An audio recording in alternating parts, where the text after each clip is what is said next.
Some fires don't follow the rules. The Absaroka Beartooth Wilderness spans nearly 1 million acres along the Montana-Wyoming border, a sprawl of glacial valleys, alpine plateaus, and granite peaks that rise above 12,000 feet. It is one of the most remote stretches of protected land in the continental United States. The nearest town, Red Lodge, sits 23 miles from the wilderness boundary. Cell service stops at the forest edge. Roads end where the trails begin. In summer, the area sees perhaps 24 backpackers a week. In autumn, fewer.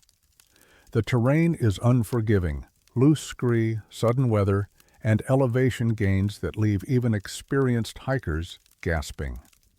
The Forest Service maintains 3 fire lookout stations along the perimeter, staffed seasonally by rangers who sometimes go weeks without seeing another person.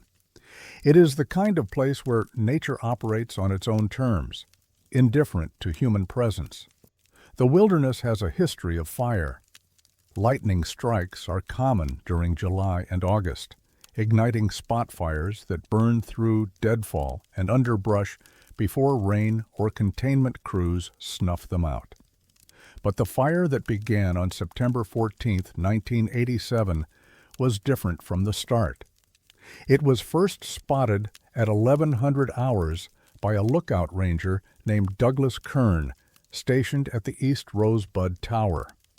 Kern radioed it in as a small blaze, maybe 2 acres, burning in a drainage basin near Fossil Lake. The coordinates placed it at roughly 9,200 feet elevation. Winds that day were light and variable, blowing east at 6 to 8 miles per hour. Conditions were dry but not extreme. Kern noted smoke but no unusual behavior. A suppression crew of 6 was dispatched that afternoon. They hiked in from the beaten path trailhead, reaching the fire zone by late evening. The crew leader, a veteran firefighter named Samuel Montoya, filed a report that night describing the blaze as contained and manageable. He estimated it had consumed 4 acres. His team dug a firebreak along the southern edge and planned to monitor it overnight. But when dawn came, the fire had moved. It had not spread in the expected direction. It had climbed. Montoya's second report, filed at 07:30 on September 15th, described the fire's new position as approximately 300 yards upslope from the previous perimeter, now burning at 9,500 feet elevation. He noted that the wind had shifted southwest overnight, yet the fire had moved northeast, directly into the wind. He requested air support and additional personnel. By that afternoon, 12 firefighters were on site. They established a new containment line and set backfires to starve the advancing flames. Weather data confirmed that winds had remained consistent, blowing southwest at 10 to 12 miles per hour.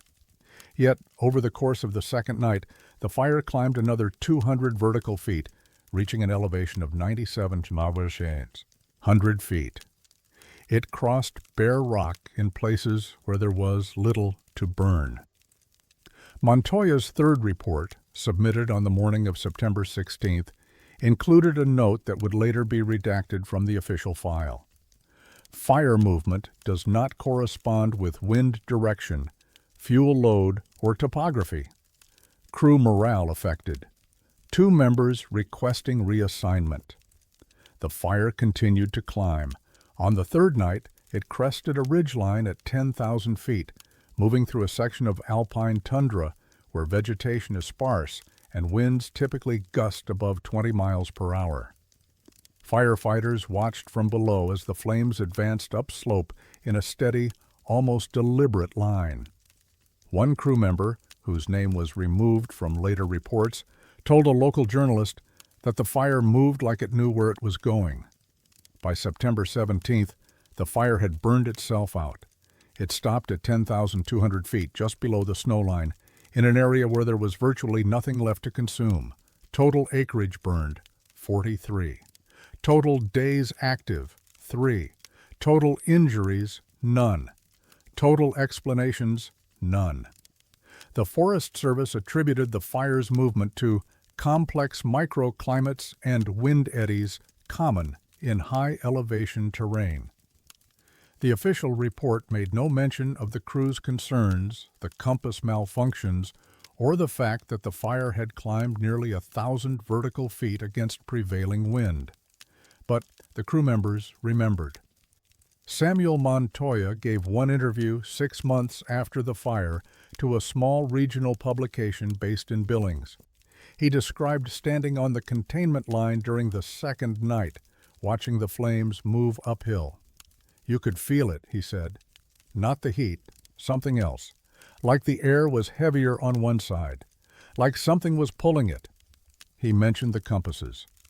3 crew members carried standard-issue Silva compasses, the kind used for navigation in the backcountry. All 3 reported erratic needle behavior near the burn line. One compass spun backward, another locked pointing northwest, regardless of how the user turned. The third simply stopped working. Montoya also described the silence. "Fires are loud," he said. "Crackling, snapping, wind rushing through. This one got quiet the higher it went, like it was burning in a vacuum." Another firefighter, Patricia Delgado, spoke off the record to a graduate student researching anomalous wildfire behavior in 2004. She described the psychological toll. "We all felt watched," she said. "Not by each other, by something in the tree line maybe, or just the fire itself. I know how that sounds, but everyone felt it. No one wanted to say it out loud." Delgado also mentioned that 2 crew members refused to return to the Absaroka Beartooth Wilderness after the incident. One left the Forest Service entirely. The other requested permanent reassignment to lower elevation zones in western Montana. In 1992, a forestry researcher named Dr. Elliot Graves submitted a paper to the Journal of Fire Ecology analyzing the 1987 Fossil Lake fire.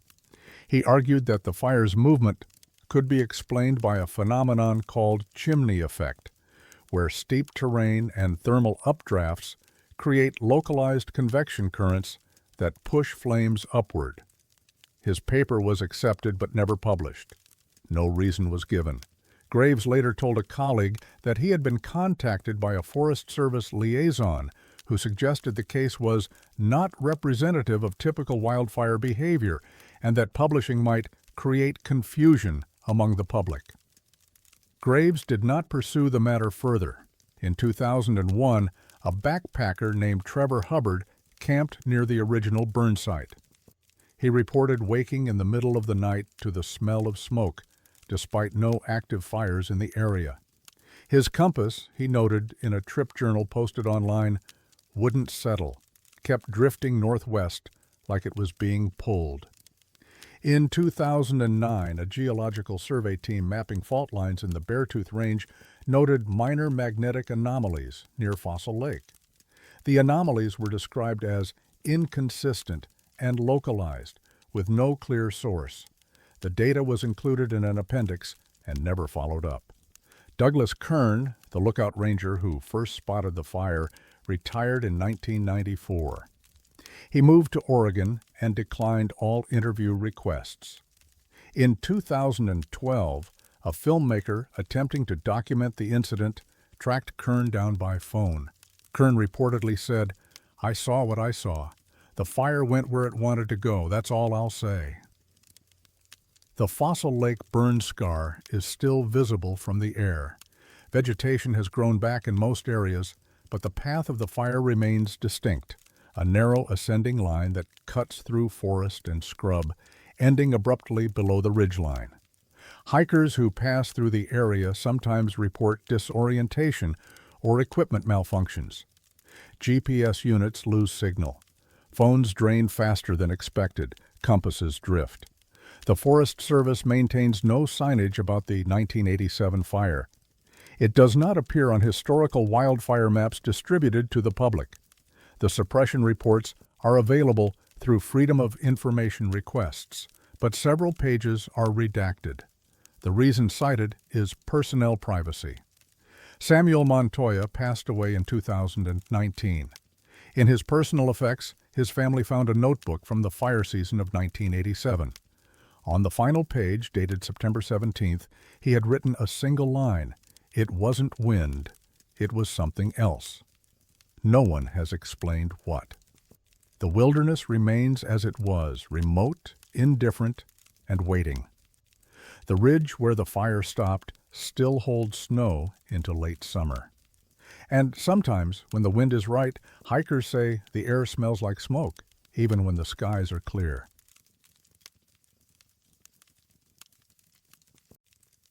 Water carries sound differently than air.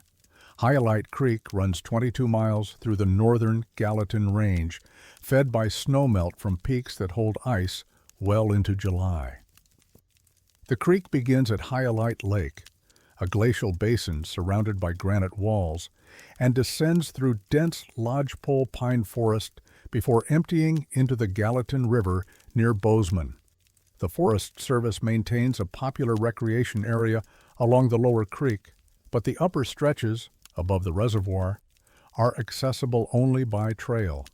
The area has been used for centuries. Crow and Shoshone peoples traveled these valleys seasonally, following game and gathering medicinal plants. Early trappers and prospectors left records of the creek's clarity and coldness, noting that even in August, the water ran numbingly frigid. In 1934, the Civilian Conservation Corps built a small dam at the outlet of Hyalite Lake, creating a reservoir that remains a modest destination for fishing and camping. The creek is not unusual in any documented way. Water quality reports show standard mineral content.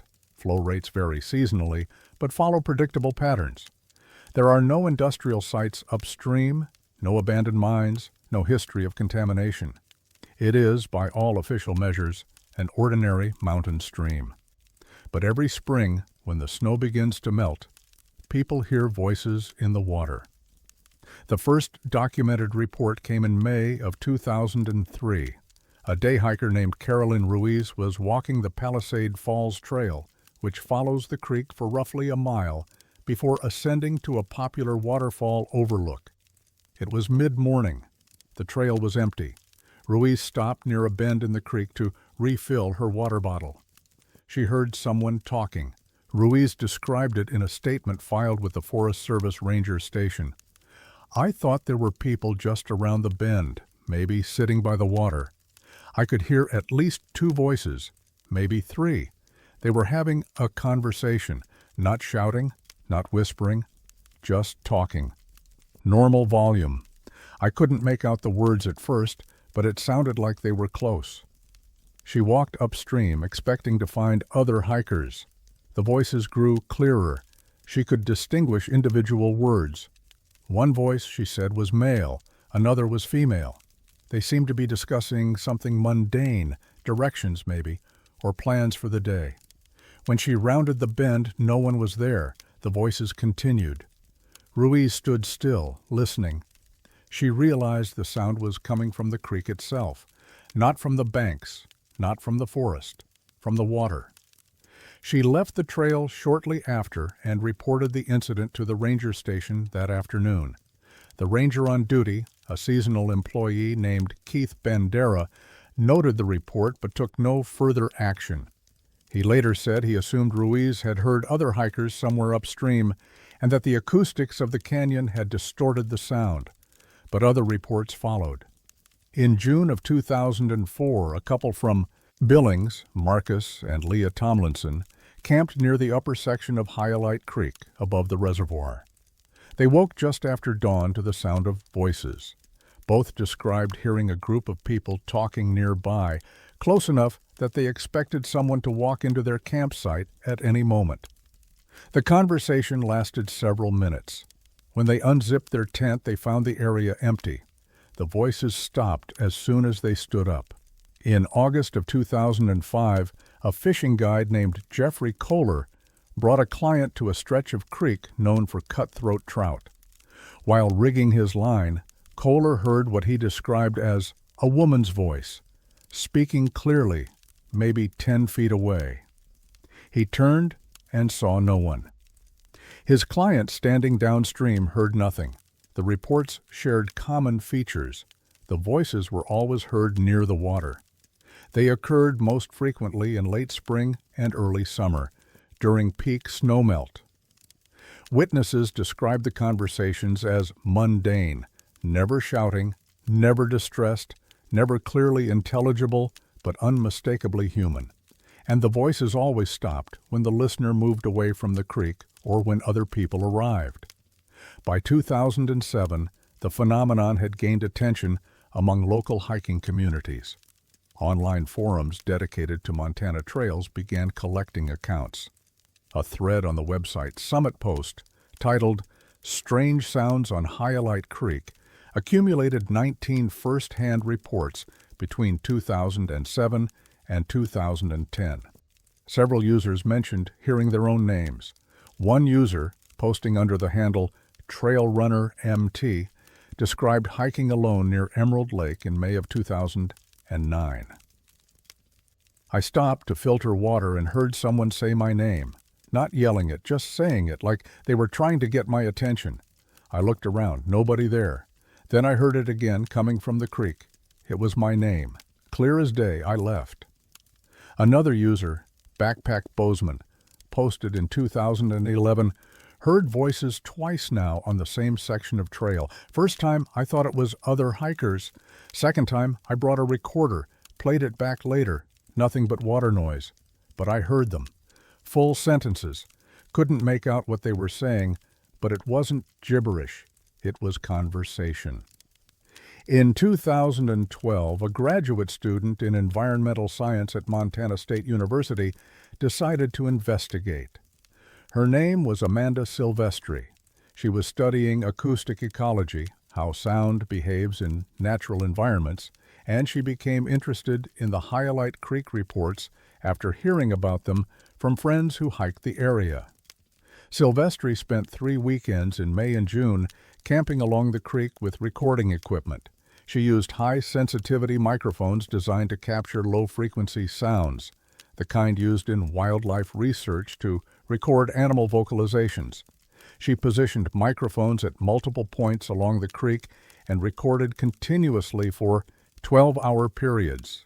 She heard the voices herself on the second trip. Silvestri described the experience in her thesis notes, which were later obtained by a journalist researching unexplained acoustic phenomena. She wrote, "I was sitting near the microphone setup, roughly 15 feet from the creek. It was just after dawn. I heard what sounded like 2 people talking, conversational tone, not loud. I couldn't make out the words, but the rhythm was unmistakable. Speech patterns, pauses, responses. I checked the recorder immediately afterward. Nothing, just water." Her recording, spanning more than 70 hours, captured no voices. The audio showed only ambient noise, water flow, wind, birdsong, but Silvestri noted something unusual in the frequency analysis. At certain times, the recordings showed faint, irregular, low-frequency pulses that did not match the expected acoustic signature of flowing water. The pulses occurred sporadically and lasted only a few seconds each. Silvestri submitted her findings to her advisor, Dr. Nathan Kirkland, who suggested the pulses might be caused by subsurface water movement or air pockets in the streambed. He did not encourage further investigation. Silvestri's thesis was completed and filed with the University Library in 2013. It has been accessed 11 times. The Forest Service has no official position on the phenomenon. Ranger reports filed between 2003 and 2015 mention the voices only in passing, typically in the context of visitor concerns or unusual incident logs. No formal investigation was conducted. When asked by a local newspaper in 2014, a Forest Service spokesperson said, "We are aware that some visitors report unusual auditory experiences near Hyalite Creek. These reports are likely the result of natural acoustic effects common in canyon environments." But the reports have not stopped. In 2016, a solo backpacker named Daniel Ortiz posted a video to YouTube filmed near Hyalite Creek. In the video, Ortiz stands beside the water, describing what he is hearing. His voice is uncertain. "There's someone talking," he says. "I can hear them. Listen." The video's audio captures only the sound of running water. Ortiz turns the camera toward the creek, then back to his own face. "You can't hear it?" he asks. The video ends. Ortiz disabled comments after receiving dozens of messages accusing him of fabricating the encounter. In 2018, a group of 4 hikers, all employees of a Bozeman outdoor gear shop, heard voices simultaneously while crossing a footbridge over the creek. All 4 confirmed hearing the same thing, a woman's voice speaking in full sentences coming from directly beneath the bridge. They recorded the moment on a smartphone. The playback captured only water and their own reactions. One of the hikers, a woman named Sophie Dunbar, later told a podcast host that the stunner experience felt wrong in a way I can't explain. Not scary exactly, just wrong, like the sound didn't belong there. Theories have circulated. Some suggest the phenomenon is a form of auditory pareidolia, the brain interpreting random noise as familiar patterns, like voices. Others point to infrasound, low-frequency sound waves below the threshold of conscious hearing, which can create feelings of unease or auditory hallucinations. A few have suggested the creek's geology creates unique resonance conditions that amplify distant sounds in unexpected ways. None of these explanations account for the specificity of the reports. None explain why witnesses hear their own names. None explain why recording equipment consistently fails to capture what human ears perceive. The voices continue. Hyalite Creek still runs cold and clear through the Gallatin Range. Hikers still stop to filter water, to rest, to listen. Some hear nothing. Some hear everything. And in the spring, when the snow melts and the water rises, the conversations begin again. Words without speakers, names without faces, drifting downstream toward a silence that waits, patient and unbroken, in the places where the current slows.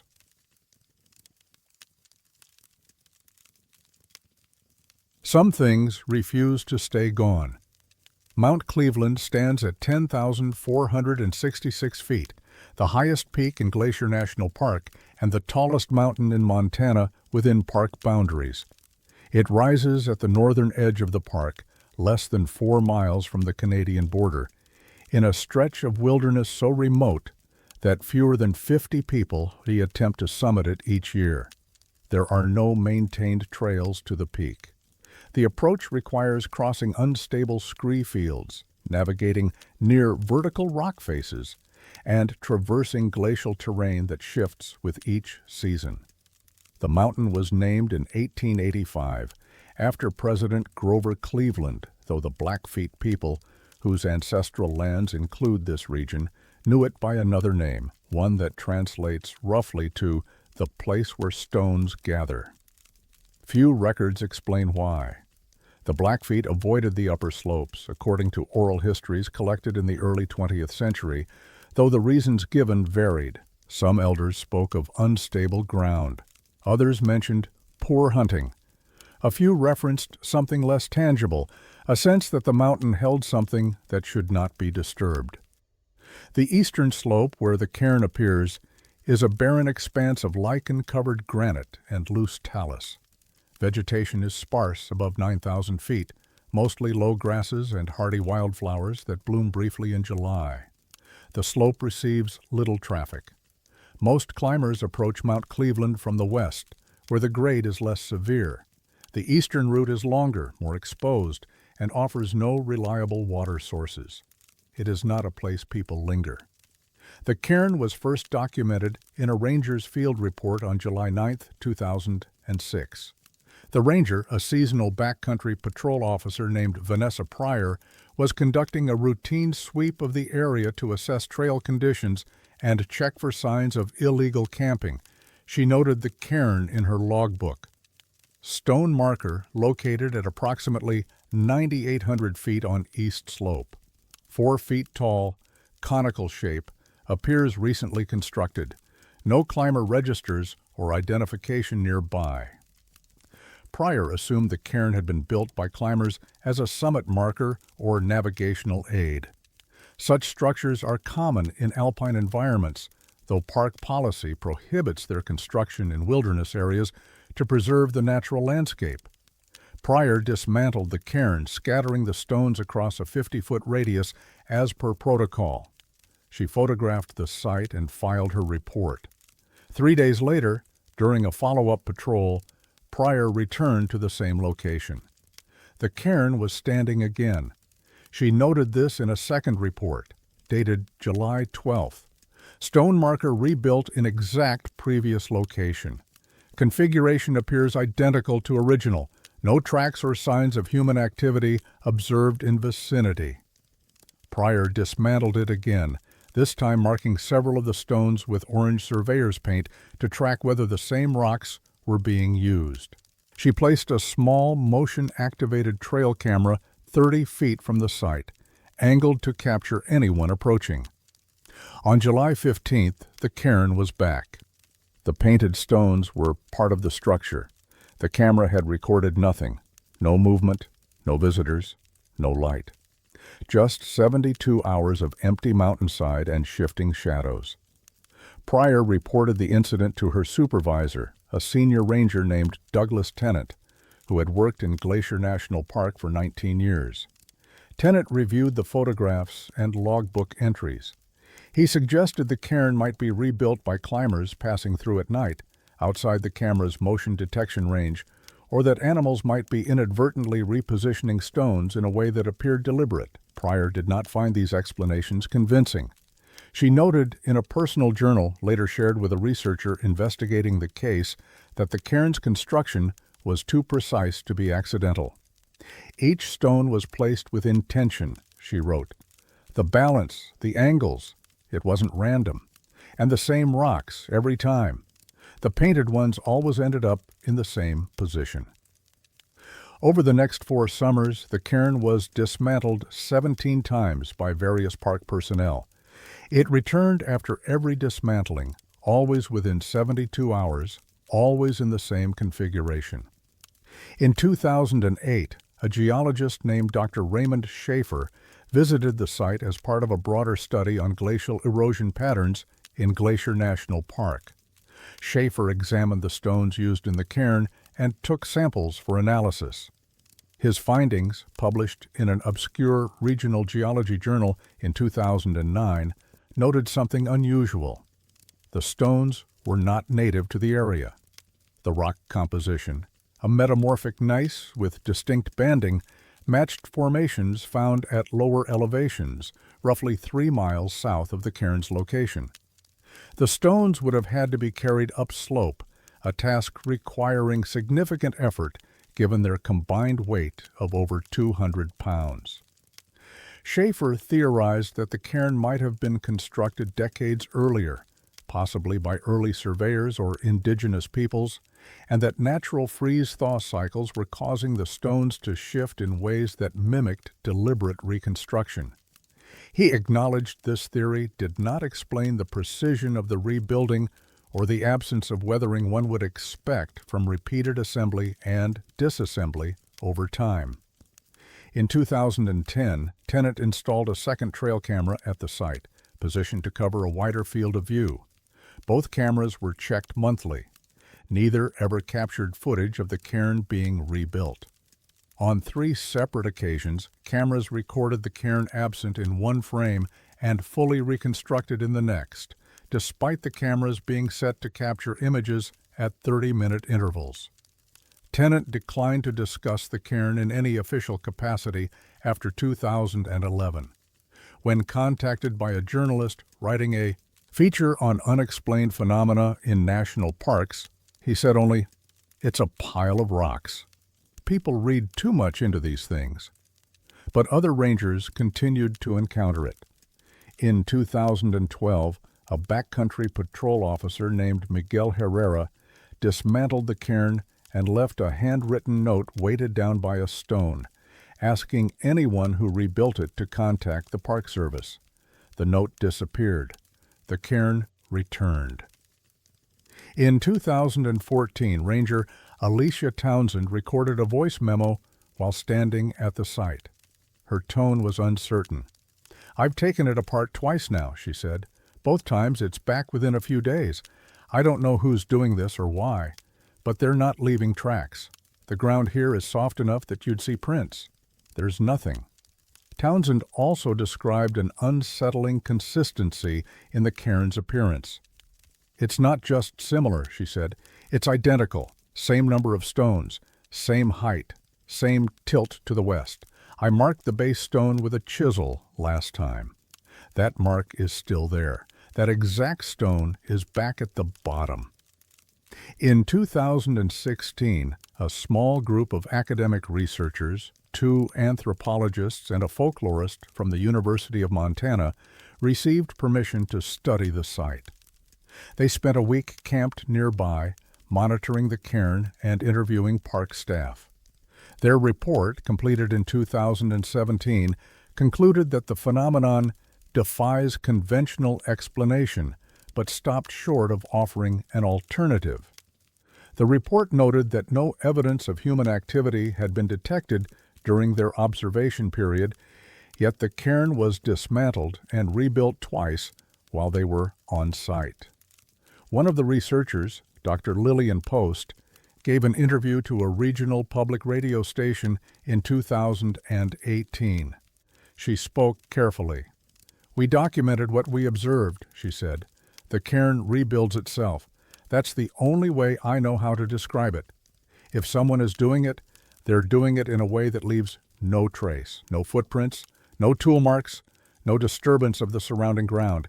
It's as if the stones move on their own." The Park Service stopped officially dismantling the cairn in 2019. An internal memo, obtained through a Freedom of Information Act request, cited resource allocation priorities and noted that the cairn poses no immediate threat to visitor safety or park resources. Rangers are now instructed to photograph it during patrols but not to interfere with it. The cairn remains. Climbers who pass it occasionally add their own observations to online hiking forums. Several describe an uncomfortable feeling near the site, a sense of being watched, or a subtle pressure in the air, like the atmosphere before a thunderstorm. Others report no unusual sensations, but note the cairn's conspicuous isolation and the absence of any other human-made markers in the area. In 2022, a solo hiker named Jordan McCall spent a night camped 100 yards from the cairn. McCall, an experienced mountaineer, documented the experience in a blog post. He wrote that he woke several times during the night to the sound of stones scraping against one another, a slow, rhythmic grinding. In the morning, he checked the cairn. It had not been dismantled, but several stones appeared to have shifted position. McCall left the mountain the same day. The painted marks Vanessa Pryor left on the stones in 2006 are still visible, faded but present. The chisel mark Alicia Townsend made in 2014 remains at the base. These small acts of documentation persist, evidence that people have tried to understand what they cannot explain. The cairn stands 4 feet tall, tapering to a point, balanced against the wind and weather. It has been dismantled and rebuilt more than 20 times since 2006. No one has ever seen it happen. No camera has ever captured the moment. And the stones, foreign to that altitude, heavy and cold, remain exactly where they were placed, waiting in the thin air, patient and immovable, beneath a sky that holds no answers.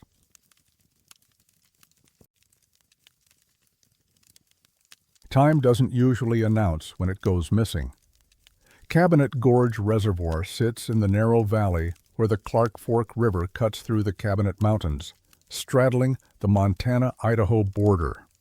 The reservoir was created in 1952 when the Army Corps of Engineers completed a concrete arch dam, flooding 8 miles of River Canyon to generate hydroelectric power. The area is densely forested. Western red cedar, hemlock, and Douglas fir crowd the shoreline.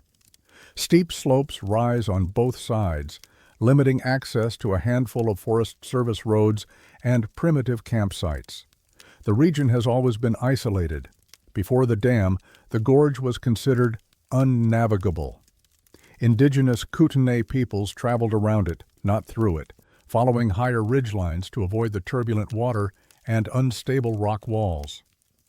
Early loggers worked the surrounding forests in the late 1800s, but rarely ventured into the gorge itself. Those who did reported equipment malfunctions and disorientation. Several deaths were attributed to falling timber or drowning, though records from that era are incomplete. The reservoir brought limited development. A single two-lane highway parallels the water on the Montana side. There are no marinas, no visitor centers, no commercial infrastructure. The Forest Service maintains 3 dispersed camping areas along the North Shore, accessible by gravel roads that dead-end at the water. Cell service is non-existent. The nearest town, Noxon, has a population of 238. It is not a destination. People camp there by accident, or because they prefer solitude, or because they are passing through and need a place to stop for the night. The first documented incident occurred on the night of August 6, 1994. A family of 4 from Spokane, Robert and Janet Calloway and their 2 teenage sons, set up camp at the Copper Gulch site, a small clearing 50 yards from the reservoir's edge. They arrived in the early evening, ate dinner, and went to sleep around 10 o'clock. Robert Calloway wore a wristwatch, a mechanical Seiko he had owned for 12 years. Janet kept a battery-powered travel alarm clock in the tent. They woke simultaneously at what they believed was 6:15 in the morning.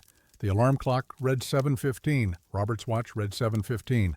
The truck's dashboard clock, which had been synchronized with Robert's watch the previous day, also read 7:15. But the sun was in the wrong place. Robert described the moment in a written statement he later sent to the Forest Service, though it was filed without follow-up. "We all woke up at the same time," and he wrote, "No alarm, just all of us, awake. The light coming through the tent was wrong, too bright for that early. I checked my watch and it said 7:15, but it felt earlier. When I looked outside, the sun was low, like it should be around 6 or 6:30, but every clock we had said 7:15. The family packed quickly and left. Robert noted that the drive back to Spokane felt off in a way he couldn't articulate. Like we'd left something behind, he wrote, but we hadn't. The second incident was reported in July of 1997. 2 men, Lucas Dietrich and Aaron Roth, were on a fishing trip and camped at the Bull River access point, roughly 3 miles west of where the Calloways had stayed. Both men wore digital watches. Dietrich had a GPS unit in his vehicle, which displayed the time along with coordinates. They woke just after dawn. Dietrich's watch read 6:42. Roth's read 6:42. The GPS read 6:42. But when they checked the time against a handheld radio that received NOAA weather broadcasts, which included timestamps, the radio reported 7:42. Dietrich later told a friend who shared the story on a regional fishing forum in 2002 that they spent 20 minutes trying to figure out which device was wrong. "We thought maybe the radio had a glitch," Dietrich reportedly said.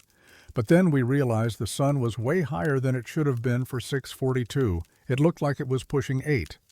But our watches hadn't moved. They all said the same thing." The incidents continued sporadically. In September of 2001, a solo camper named Monica Thayer woke to find her phone, wristwatch, and car clock all missing an hour. She documented the experience in a journal entry shared years later with a researcher studying temporal anomalies. "I fell asleep around 11, she wrote. "I woke up what felt like maybe 6 hours later. My phone said 5:37, but the sky was too light. It looked like 6:30, maybe closer to 7. I checked everything. All the clocks matched each other, but they didn't match the sun." Thayer also noted something else. I don't remember waking up during the night. I usually do, at least once. But that night, nothing. Just asleep, then awake, like something had been cut out. By 2009, 17 separate incidents had been loosely documented through Forest Service reports, online posts, and second-hand accounts. The groups ranged in size from solo campers to families of 6. They camped at different sites along the reservoir. They arrived on different dates, in different seasons, across 15 years. None of them knew each other. None had any reason to fabricate the experience. The common elements were precise. All reported waking simultaneously, often without an alarm. All discovered their timekeeping devices, watches, phones, vehicle clocks, had lost exactly 1 hour relative to the sun's position. All described the discrepancy as immediate and undeniable, not something that required interpretation, and all noted the absence of any explanation. In 2004, a retired electrical engineer named Gerald Morrow, who had camped at Cabinet Gorge 3 times without incident, became interested in the reports after hearing about them from a friend. Morrow contacted several of the individuals involved and compiled an informal summary of their accounts. He noted that the phenomenon appeared to affect all electronic and mechanical timekeeping devices equally, suggesting it was not a localized electromagnetic issue. Morrow also pointed out that the sun's position, consistently described as being roughly 1 hour ahead of recorded time, implied that the clocks had stopped for 60 minutes, then resumed. But none of the devices showed signs of having stopped. Digital clocks did not blink or reset. Mechanical watches did not require rewinding. GPS units did not lose satellite lock. It's as if time passed normally for everything except the devices used to measure it, Morrow wrote in a letter to the U.S. Geological Survey in 2005.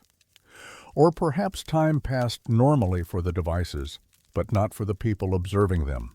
I don't know which is more disturbing. The USGS did not respond. In 2007, a graduate student in geophysics at the University of Montana, Taylor Brennan, learned about the incidents and decided to investigate. Brennan was studying gravitational anomalies in the northern Rockies and thought the reservoir's location, situated above a known fault line, might be relevant. He camped at Cabinet Gorge on 4 separate occasions between June and September of 2007, bringing a variety of timekeeping devices, including an atomic clock synced to the NIST radio signal. Brennan experienced nothing unusual. His equipment functioned normally. His time measurements remained consistent. He published a brief summary of his findings in a university newsletter, concluding that the reports were likely the result of user error or psychological factors related to sleeping in unfamiliar environments. But Brennan's explanation did not account for the specificity of the reports, the consistency of the lost time, or the fact that multiple devices owned by different people in different groups all showed the same discrepancy. In 2008, a Forest Service ranger named Denise Whitfield was assigned to patrol the Cabinet Gorge area. Whitfield had worked in various forests across Montana for 9 years and had heard rumors about the time anomalies, but dismissed them as campfire stories. In October of that year, she stayed overnight at the Copper Gulch site to assess trail conditions for the winter closure. She woke at what her phone indicated was 5:53 in the morning. The sky was already light, brighter than it should have been for that hour in late October. Whitfield checked her backup watch, a wind-up mechanical piece her father had given her. It also read 5:53, her truck's clock, 5:53. But when she started the engine and turned on the radio, the broadcasted time was 6:53. Whitfield filed a brief, informal report with her supervisor noting the discrepancy, but offering no explanation. In a later interview with a journalist, she said only, "I don't know what happened. I woke up and an hour was gone. That's all I can tell you." The Forest Service has no official position on the incidents. When questioned in 2010, a regional spokesperson said, "We have no evidence of temporal anomalies at Cabinet Gorge Reservoir. Campers occasionally report equipment malfunctions, which are not unusual in remote areas." No further incidents have been publicly documented after 2009, though this may simply reflect a lack of reporting rather than a cessation of the phenomenon. Cabinet Gorge remains as it has always been, quiet, isolated, bordered by steep ridges and deep water. The campsites are still accessible, the Forest Service still maintains the roads, and people still arrive, set up their tents, check their watches before they sleep, and wake to a morning that may or may not match the time they expect. The clocks keep running, the sun keeps rising, and somewhere in the space between what the devices record and what the sky reveals, an hour waits, unclaimed, unexplained, and perfectly, impossibly missing.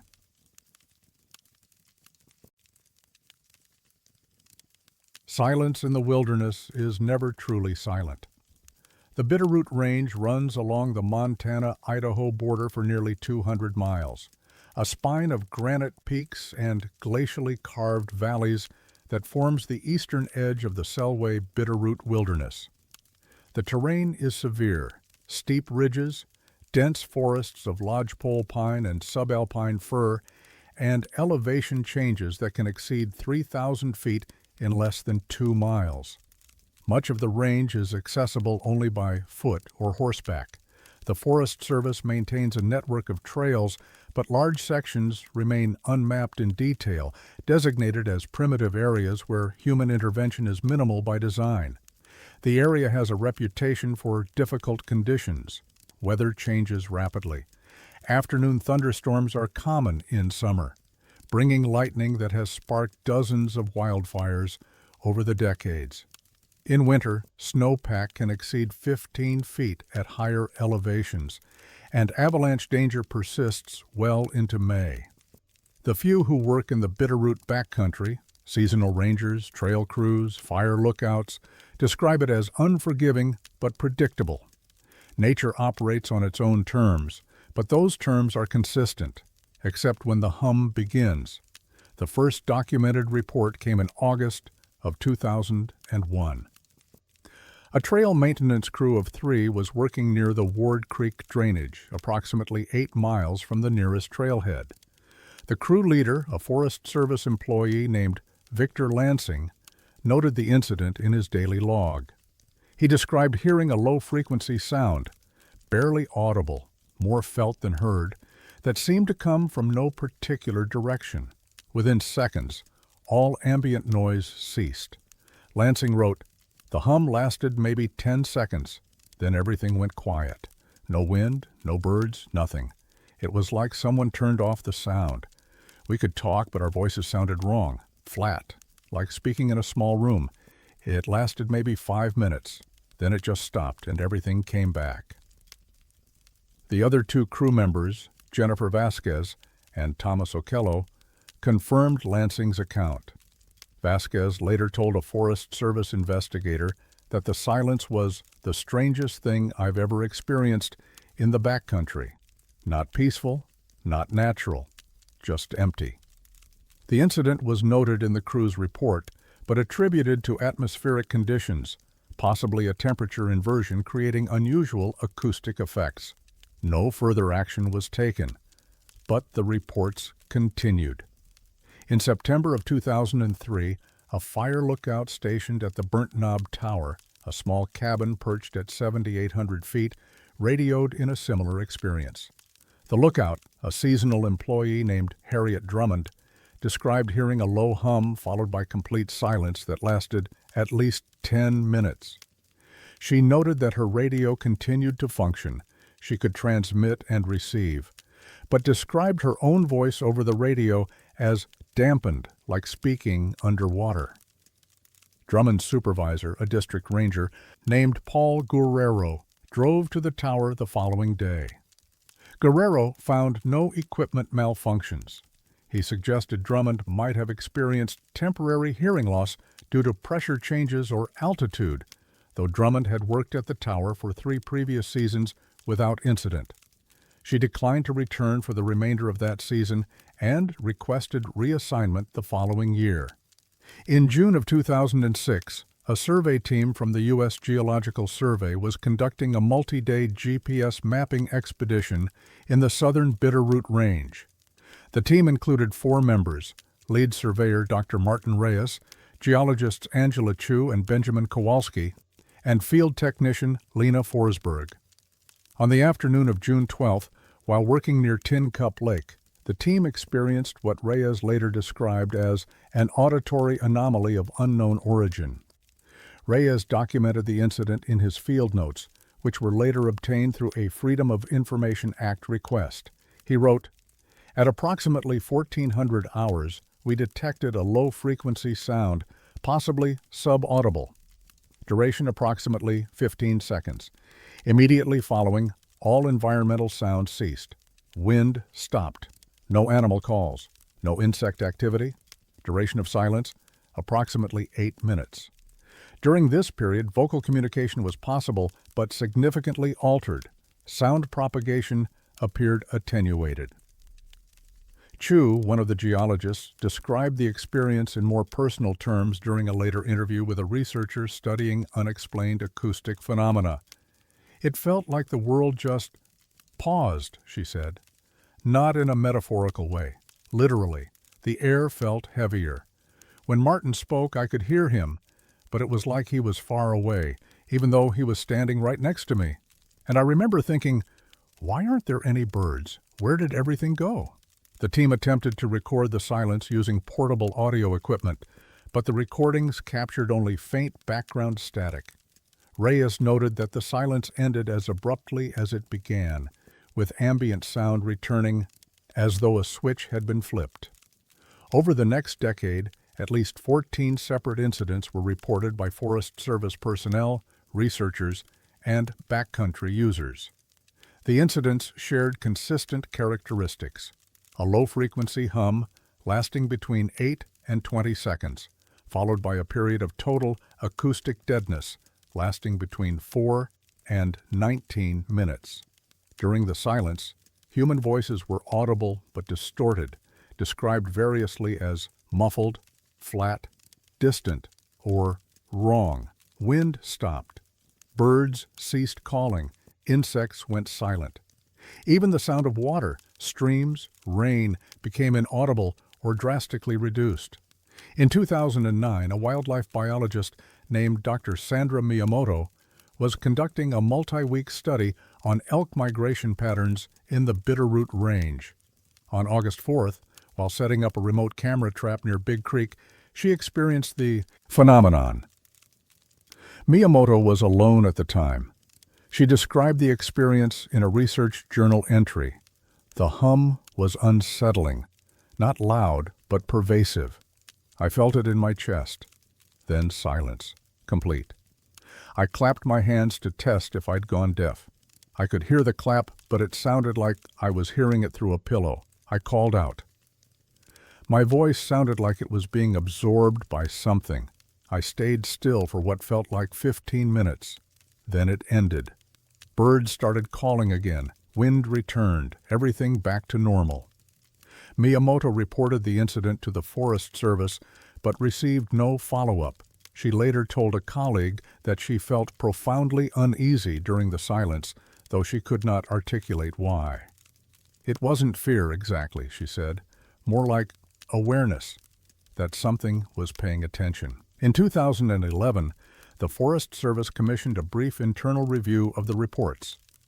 The review, conducted by a regional environmental specialist named Gregory Vance, concluded that the incidents were likely caused by a combination of low-frequency seismic activity and meteorological conditions unique to high-elevation terrain. Vance suggested that localized temperature inversions combined with dense forest cover could create acoustic dead zones, where sound propagation is temporarily suppressed. The review acknowledged that this explanation did not account for the consistency of the hum or the abruptness with which the silence began and ended. Vance recommended further study but noted that resource constraints made additional investigation unlikely.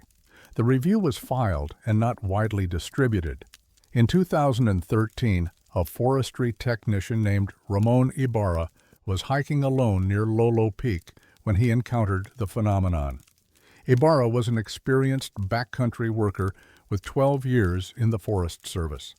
He described the incident in a voice memo recorded on his phone shortly afterward.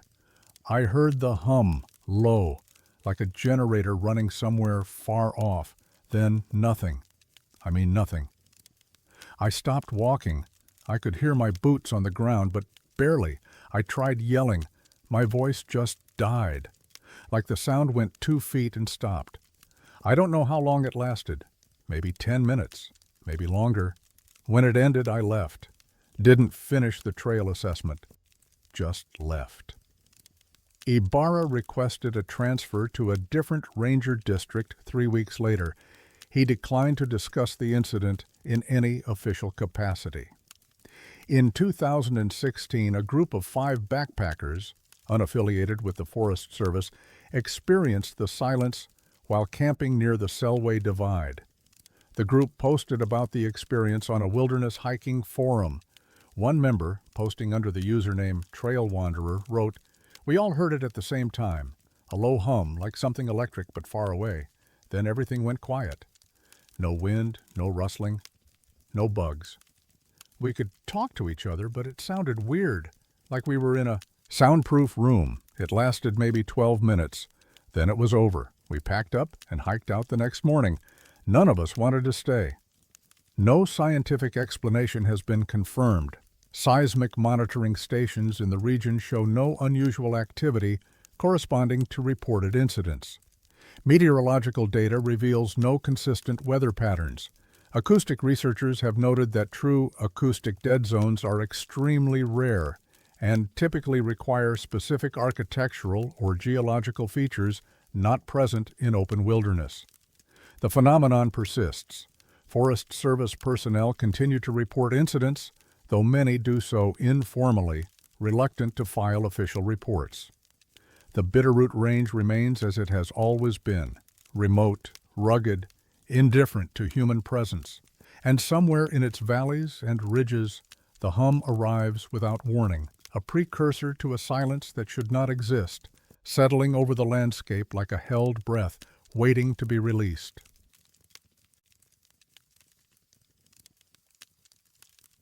Footprints are supposed to tell you where someone has been. The Ruby Mountains rise in southwestern Montana, a compact range within the Beaverhead Deer Lodge National Forest. The peaks are modest by Rocky Mountain standards. The highest reaches just over 9,000 feet, but the terrain is rugged and isolated. Dense stands of white bark pine cover the lower slopes, giving way to alpine meadows and exposed granite ridges above the tree line. The area sees limited recreational use. Most hikers and hunters stick to the more accessible ranges to the north. The Ruby Mountains remain largely empty, visited primarily by those who prefer solitude or have specific reasons to be there. The range has a sparse human history. Mining activity in the late 1800s brought prospectors into the valleys, but the ore deposits proved marginal, and most operations closed before 1900. A handful of abandoned cabins and rusted equipment still mark old claim sites, slowly being reclaimed by vegetation.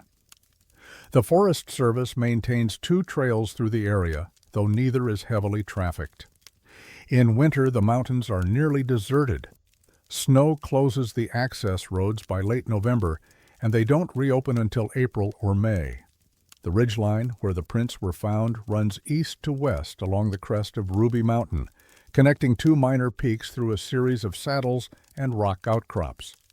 It is exposed, windswept, and offers no shelter.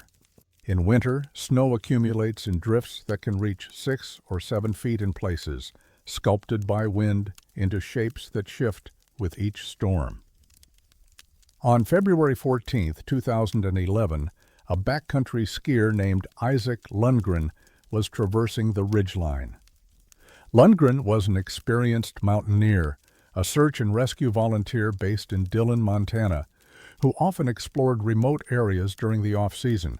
He had skinned up the eastern approach of Ruby Mountain that morning, planning to ski down the western slope and loop back to his vehicle via a Forest Service road. The weather was clear. The temperature hovered around 15 degrees Fahrenheit.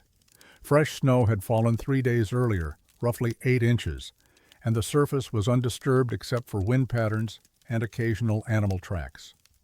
At approximately 11:30 in the morning, Lundgren encountered the boot prints. They appeared suddenly, mid-trail, emerging from unmarked snow as though the person had materialized in place. Lundgren stopped and examined the site. The prints were clear and well-defined, suggesting they had been made recently, perhaps within the last 24 hours. The tread pattern was consistent with a standard hiking boot, size 10 or 11. The stride length indicated an average height adult walking at a normal pace. But there were no approach tracks. The snow on either side of where the prints began was smooth and unbroken. No prints led up to the starting point. They simply began. Lundgren followed the trail. The prints continued along the ridgeline for what he later estimated as 1.3 miles, deviating occasionally to avoid exposed rock or deeper drifts, but generally maintaining a steady westward direction. The gait pattern was unusual. The prints suggested the person had been walking backward. The deeper impressions were at the heel, with less weight on the toes, and the spacing was slightly irregular, consistent with someone moving in reverse. The trail ended in a broad, flat meadow approximately 300 yards below the ridgeline. The final print was in the center of the open space, surrounded by unbroken snow. There were no departure tracks, no indication that the person had turned, jumped, or been picked up. The prints simply stopped.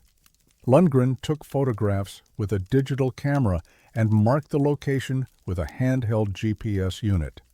He skied down the western slope as planned and reported the incident to the Forest Service the following day. The initial response was measured. A ranger named Victoria Palermo reviewed Lundgren's photos and GPS coordinates. She noted the incident in a log, but did not immediately investigate. Unusual tracks were occasionally reported in remote areas, sometimes the result of animals, sometimes misidentified snowshoe or ski tracks, sometimes simply the effects of wind and melting, altering the appearance of older prints. But Lundgren was insistent. He had worked in search and rescue for 7 years. He knew how to read tracks. These were fresh, human, and inexplicable. On February 19th, 5 days after Lundgren's discovery, Palermo and another ranger, Eric Desmond, skied to the site. The weather had remained cold and dry. The prints were still visible, though wind had softened some of the edges. Palermo documented the scene with photographs and notes. In her official report, filed on February 21st, she wrote, "Observed boot prints beginning at coordinates 45.3112, 112.487, extending west-northwest for approximately 2,000 meters. No approach or departure tracks visible. Gait pattern atypical. Snow conditions suggest prints are between 4 and 6 days old.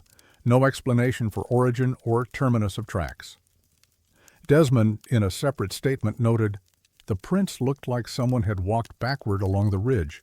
I've seen backward walking before. People do it sometimes to confuse game or for traction on icy slopes. But starting and stopping in the middle of nowhere? That doesn't make sense." The Forest Service contacted the local sheriff's department to determine if any missing persons had been reported in the area. None had. They also checked with nearby ranches and outfitters to see if anyone had been working or guiding in the Ruby Mountains in mid-February. No one had. A search and rescue coordinator named Gregory Arnett reviewed the case and suggested the prints might have been left by someone in distress, possibly disoriented or hypothermic, who had wandered onto the ridgeline, and then fallen or been buried by a subsequent snowstorm. But no snowfall had occurred between February 11th and the time Palermo visited the site. And a cursory search of the area, conducted by a volunteer team on February 22nd, found no body, no equipment, and no additional tracks. In March of 2011, a wilderness survival instructor named Paula Wyatt, who had heard about the incident through the local outdoor community, visited the site independently. Wyatt had spent 15 years teaching backcountry skills and had extensive experience reading sign and interpreting tracks. She examined the photographs Lundgren and Palermo had taken and then skied to the location herself, though by that time additional snowfall had obscured the original prints. Wyatt later posted her thoughts on a regional hiking forum. She wrote, "I can't explain it. The photos show clear, deliberate boot prints. The stride is consistent. The depth is uniform. These aren't wind artifacts or partially melted tracks. Someone walked that ridge, but the start and end points make no sense. If someone was dropped in by helicopter, you'd see rotor wash in the snow. If they jumped from a height, you'd see impact marks. If they turned around and retraced their steps, you would see overlapping prints. There's none of that." Wyatt also noted the backward gait.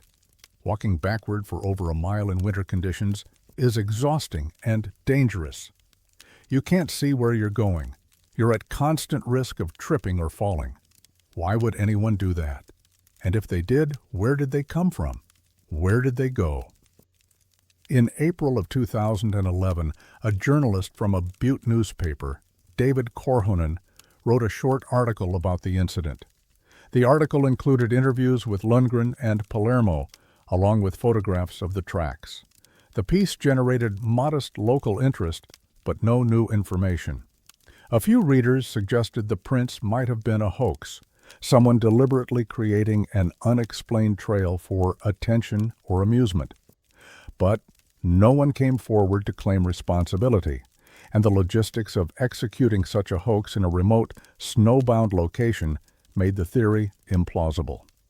In 2012, a forensic podiatrist, a specialist in analyzing gait patterns for criminal investigations, reviewed the photographs at the request of a researcher compiling a database of unexplained phenomena in national forests. The podiatrist, Dr. Natalie Svoboda, concluded that the prints were consistent with a real person walking backward, but she noted several anomalies. The stride length was unusually regular for backward locomotion, suggesting either exceptional balance or familiarity with the terrain. The depth of the prints was uniform, indicating consistent weight distribution, which was atypical for backward walking over uneven ground. Svoboda also noted that the lack of approach and departure tracks defies conventional interpretation. She suggested 3 possibilities. The tracks were created by someone who was later removed from the site by unconventional means, such as a helicopter. The tracks were the result of a natural process that mimicked human footprints. Or the tracks were genuine, but the circumstances of their creation involved factors not yet understood. She declined to speculate further. The Forest Service closed the case in 2013, filing it under unresolved incidents. No additional investigation was conducted. When contacted by a graduate student researching the case in 2016, Palermo, who had since retired, said only, "I saw what I saw. I documented it. I don't know what else to say." Isaac Lundgren still skis the Ruby Mountains. In a conversation with a friend recorded on a backcountry skiing podcast in 2018, he mentioned the prints briefly. "I think about it sometimes," he said. "I've been back to that ridge a dozen times, never seen anything like it again, but I remember standing there, looking at those tracks and just feeling off, like I'd stumbled into the middle of something I wasn't supposed to see." The ridgeline remains as it was, windswept, isolated, accessible only to those willing to make the effort. Snow falls each winter, covering the ground in a fresh layer of white. And sometimes, when conditions are right, tracks appear. Animal tracks mostly. Sometimes ski tracks or snowshoe tracks left by the rare visitor. But no one has found prints like those again. No one has found an explanation. And the question remains, quiet and unresolved, suspended in the cold air above the Ruby Mountains. Where did they come from, and where did they go?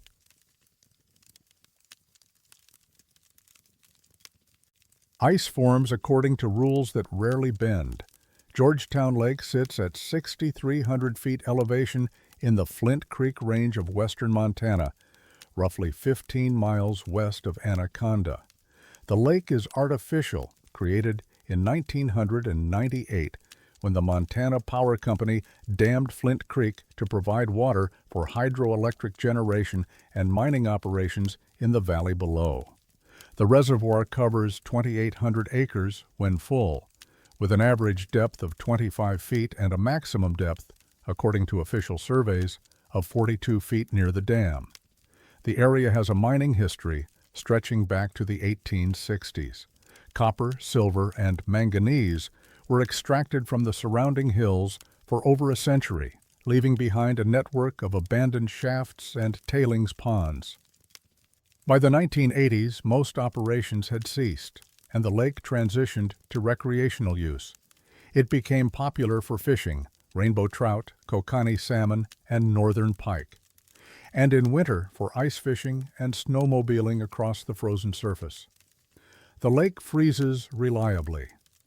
Montana winters are severe at this elevation, with temperatures regularly dropping below 0 Fahrenheit from December through February. By mid-January most years, the ice reaches 12 to 16 inches thick, sufficient to support vehicles. The local community has held an annual ice fishing derby on Georgetown Lake since 1973, but there is one place on the lake that never freezes. The anomaly was first documented in written records during the winter of 1991. A fisherman named Howard Breslin was setting tip-ups near the eastern shore when he noticed an area of open water roughly 30 yards from where he stood. Breslin assumed it was a recent break in the ice caused by a snowmobile or shifting pressure.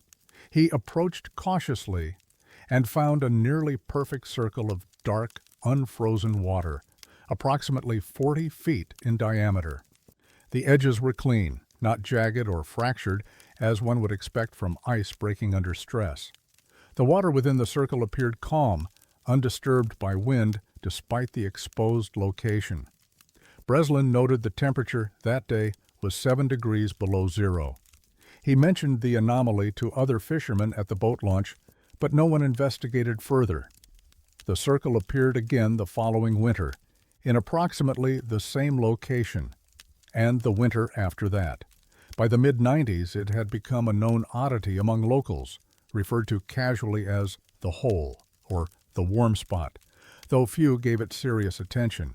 Some assumed it was caused by an underground spring or residual geothermal activity. Others thought it might be runoff from old mining operations carrying warmer water into the lake. In January of 2003, a biology teacher from Anaconda named Margaret Callahan became curious about the phenomenon. Callahan had fished Georgetown Lake for years and had observed the open circle during multiple winters. She contacted the Montana Department of Fish, Wildlife, and Parks to ask if any studies had been conducted. The department had no records of investigations into the anomaly. Callahan decided to document it herself.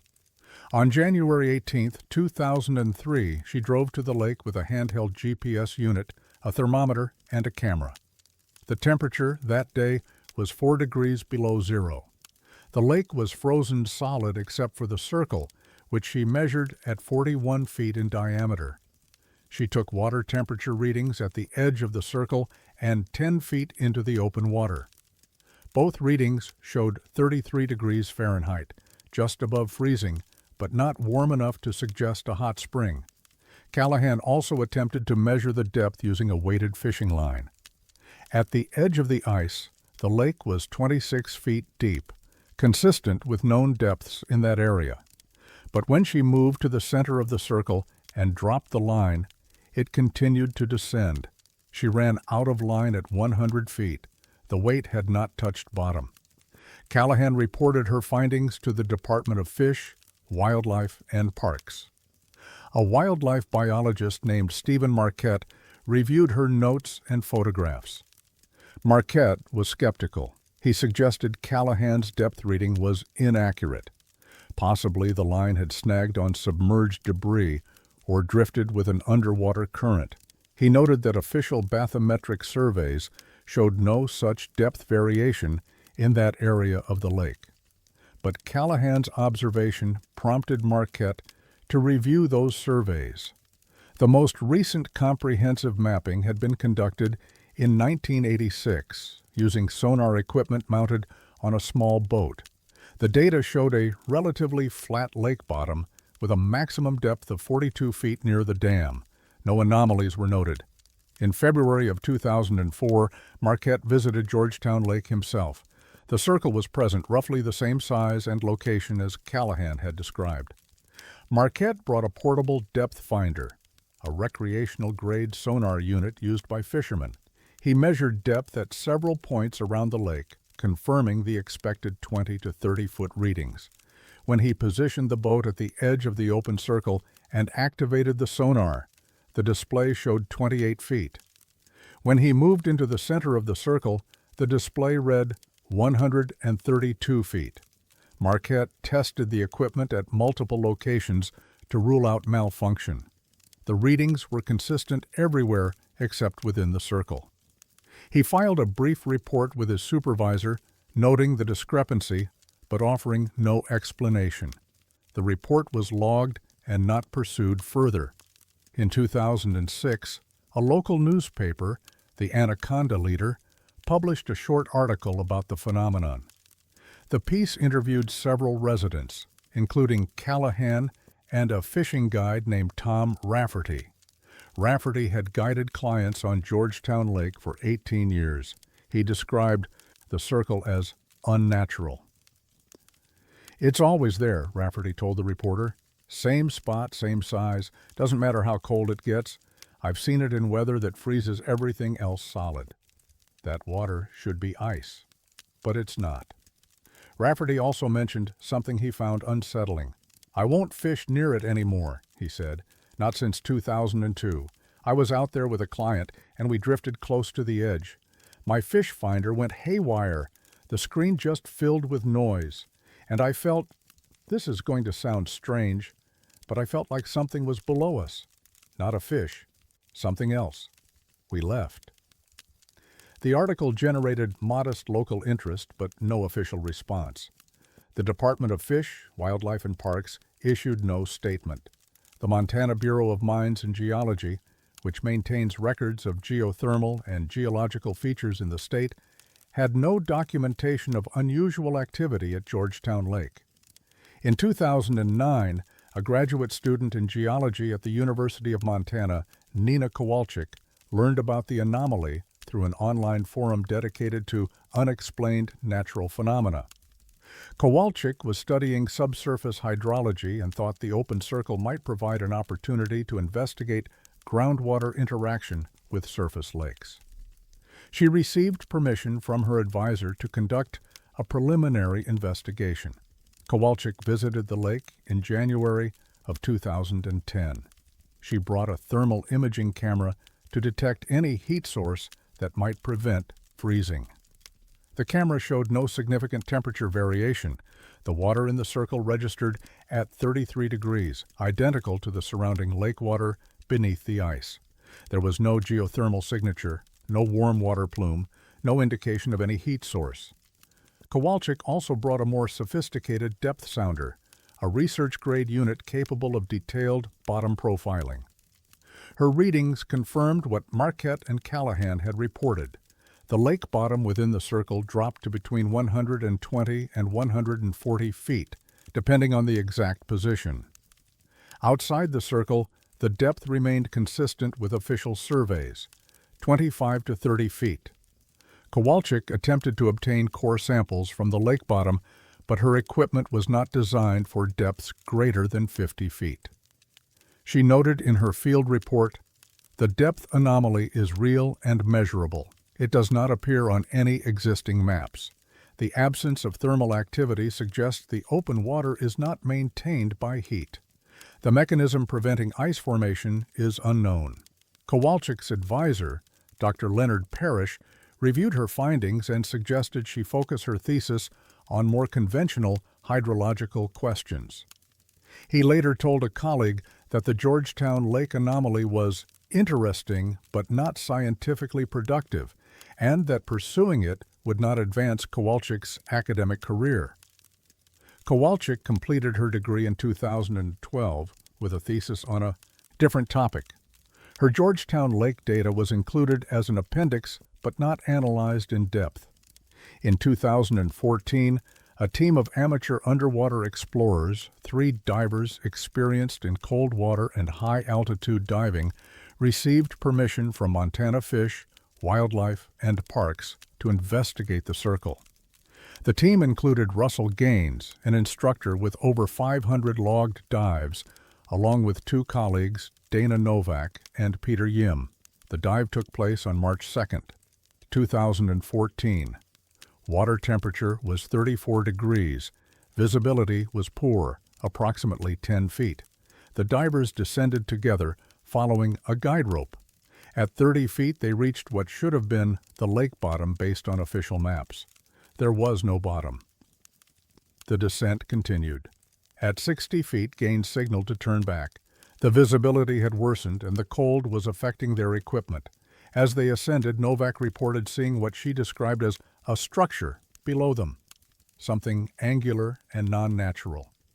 She could not see it clearly through the murk, but said it did not resemble a natural rock formation. The team surfaced and reviewed their dive computers. Maximum depth reached, 68 feet. They did not attempt a second dive. Gaines later described the experience in an interview posted to a diving forum. "It felt wrong down there," he said. "Not dangerous in the usual sense, just wrong, like we were somewhere we shouldn't be. And whatever Dana saw, I didn't see it myself, but I believe her. There's something down there." Novak declined to discuss the dive in detail. In a brief email to a researcher in 2016, she wrote only, "I saw something. I don't know what it was. I don't want to go back." The open circle remains. Every winter it appears in the same location, a dark eye in the frozen expanse of Georgetown Lake. Local fishermen avoid it, some out of superstition, some because their equipment malfunctions near it, some because it simply feels wrong. The lake is mapped, surveyed, and documented. But the maps do not show the depth. The surveys do not explain the absence of ice. And no one has returned to the bottom to see what, if anything, rests in the cold and lightless water 100 feet below the surface, waiting in a space that should not exist.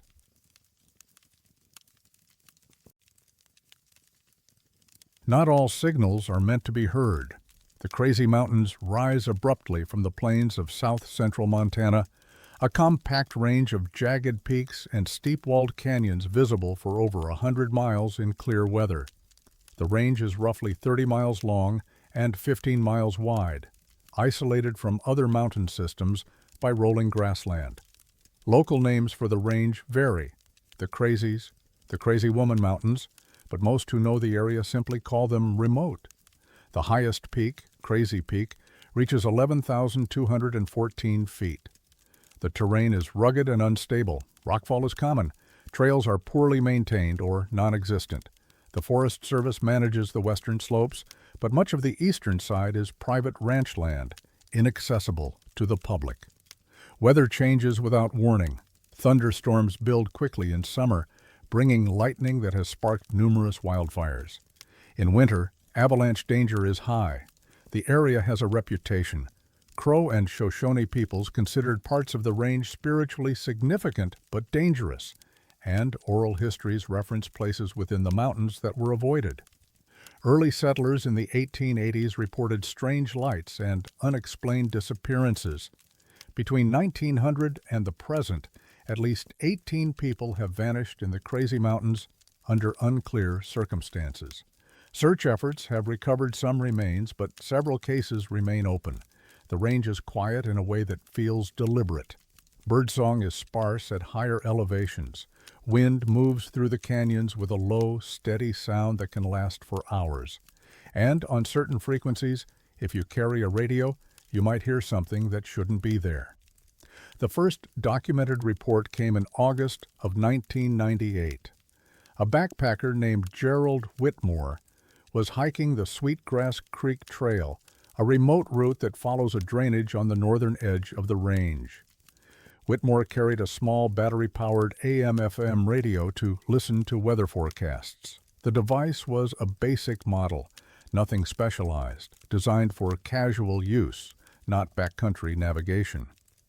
On the evening of August 9th, while setting up camp near the creek, Whitmore turned on the radio to check for storm warnings. He scanned through the AM band and stopped at a frequency near 1600 kilohertz. The station was faint but audible. A voice, male, steady, emotionless, was reading numbers in groups of 5. The language was German. Whitmore, who had studied German in college, recognized fragments, coordinates, atmospheric pressure readings, wind speed.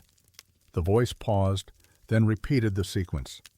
After approximately 3 minutes, the broadcast ended and the frequency went silent. Whitmore noted the incident in a trip journal he kept. He mentioned it to friends after returning home, but did not report it to any official agency. He assumed it was a foreign broadcast, possibly military or meteorological, that had propagated unusually far due to atmospheric conditions. He returned to the Crazy Mountains in September of 1999 and brought the same radio. On the evening of September 14th, he again tuned to 1600 kilohertz. The broadcast was there. Same voice, same format. Numbers in German, coordinates, meteorological data. The sequence lasted just under 3 minutes, then ceased. Whitmore began documenting the broadcasts. Over the next 2 years, he hiked into the Crazy Mountains 6 times, always carrying the radio. On 4 of those trips, he picked up the signal. It was never present during the day, only in the evening, typically between 7 and 9 o'clock. The content varied slightly, the numbers changed, but the structure remained identical. In 2001, Whitmore contacted the Federal Communications Commission to inquire about the frequency. He provided recordings he had made on a handheld cassette recorder. The FCC responded with a letter stating that 1600 kilohertz fell within the AM broadcast band but was not licensed to any station in Montana or the surrounding states. The letter suggested Whitmore might be receiving skywave propagation, a phenomenon where AM signals bounce off the ionosphere and travel hundreds or thousands of miles, allowing distant stations to be heard far from their source. But Whitmore noted something that complicated this explanation.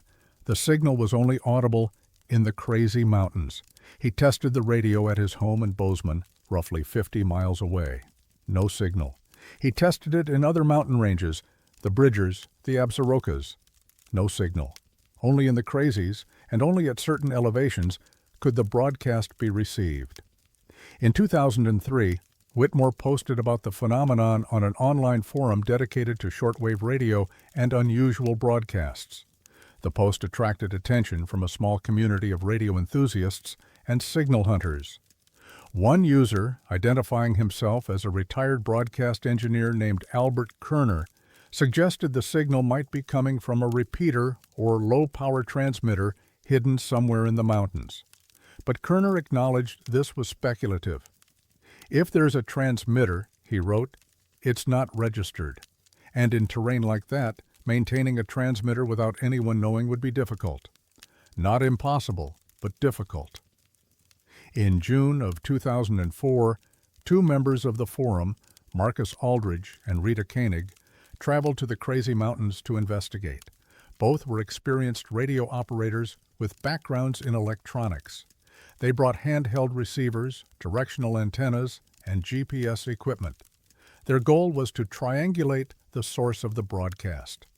They hiked into the Sweetgrass Creek area and set up camp near where Whitmore had first heard the signal. On the evening of June 18th, the broadcast appeared on schedule. Aldridge and Koenig recorded it and attempted to determine its direction of origin using their antennas. The results were inconclusive. The signal seemed to come from multiple directions simultaneously, as though reflecting off the surrounding peaks or being transmitted from several points at once. Koenig later described the experience in a written account posted to the forum. "We couldn't pin it down," she wrote. "The signal was there, clear as anything, but the direction kept shifting. Marcus thought maybe it was bouncing off the cliffs. I don't know. It didn't behave like a normal broadcast."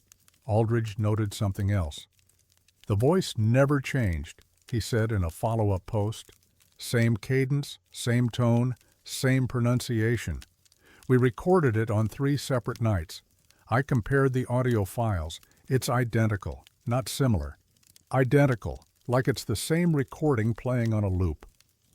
In 2006, a linguist and amateur radio operator named Dr. Helena Fassbender analyzed the recordings that Whitmore, Aldridge, and Koenig had made. Fassbender, who specialized in German dialects, determined that the speaker used formal, precise German consistent with technical or military communication.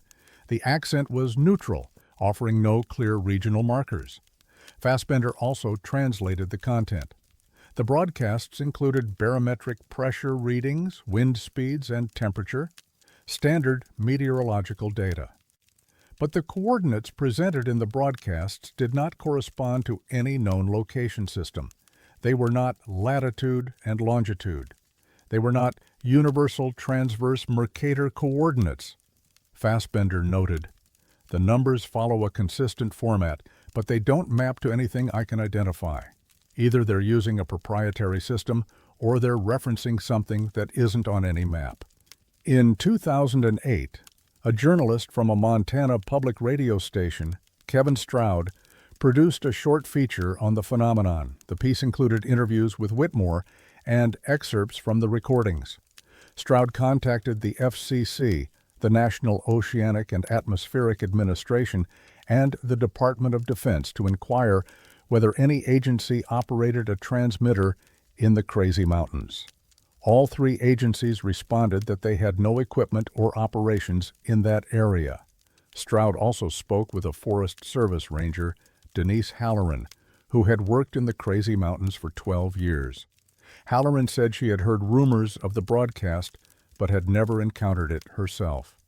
"People say a lot of things about the Crazies," she told Stroud. "Some of it's true, some of it isn't. I don't know what to make of the radio thing. If there's a transmitter up there, I've never seen it, and I've covered a lot of ground."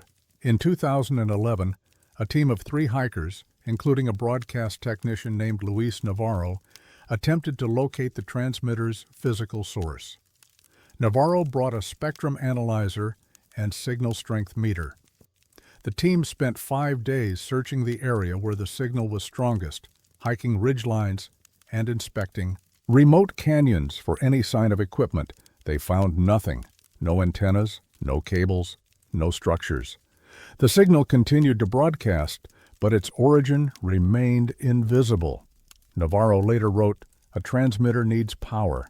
It needs an antenna. It needs to be somewhere." We covered every logical spot. We didn't find anything. Either it's buried, or it's somewhere we couldn't reach, or, I don't know. I can't explain it.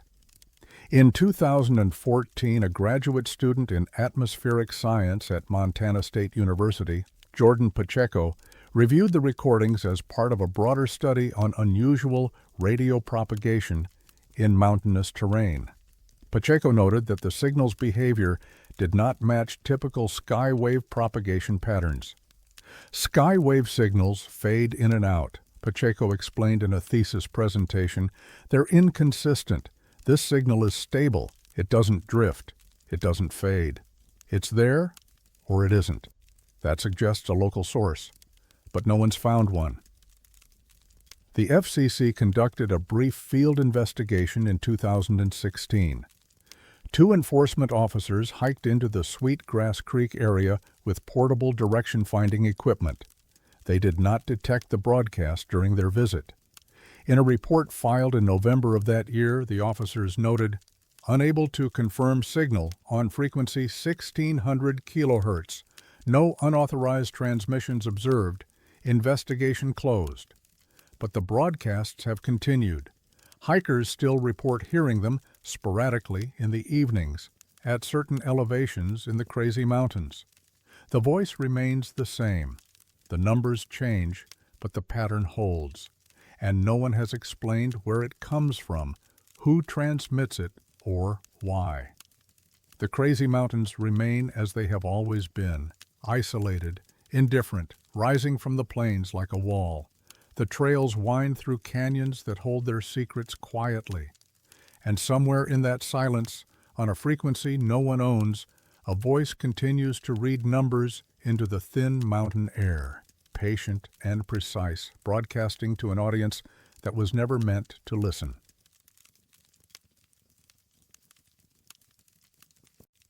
Trees grow toward light, not away from it. Ennis Lake sits in the Madison River Valley of southwestern Montana, a widening of the river created by the Madison Dam in 1906.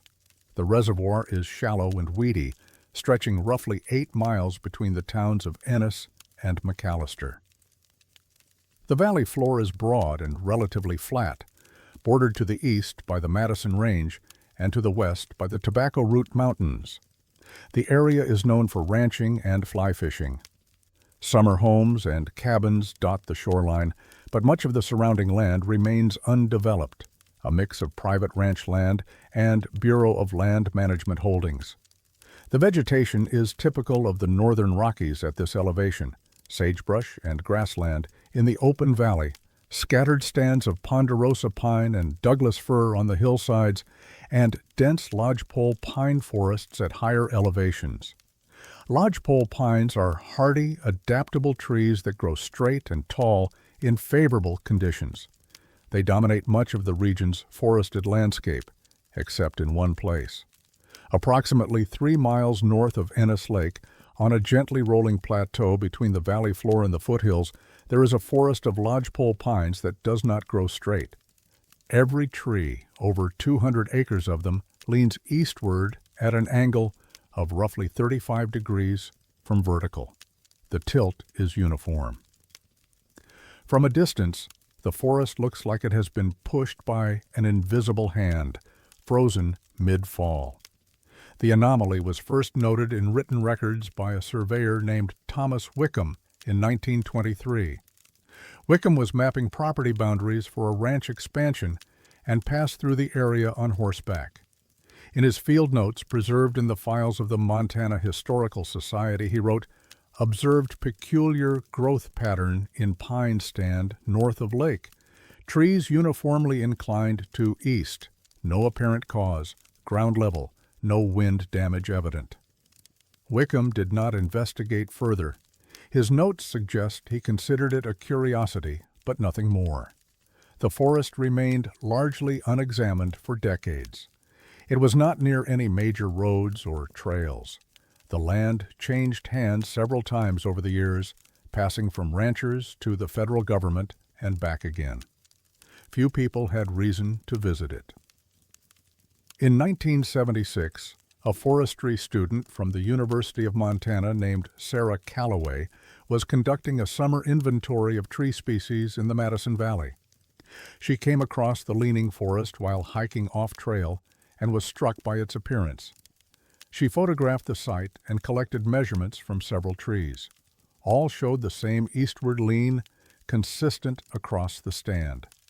Calloway noted the phenomenon in her field journal and mentioned it to her advisor, Dr. Philip Gorman, a professor of forest ecology.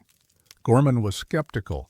He suggested the trees might have been shaped by prevailing winds, a common occurrence in exposed areas where sustained wind pressure causes trees to grow at angles, a phenomenon known as Krumholtz or flagging. But Calloway pointed out that the prevailing winds in the Madison Valley blow from the west, not the east.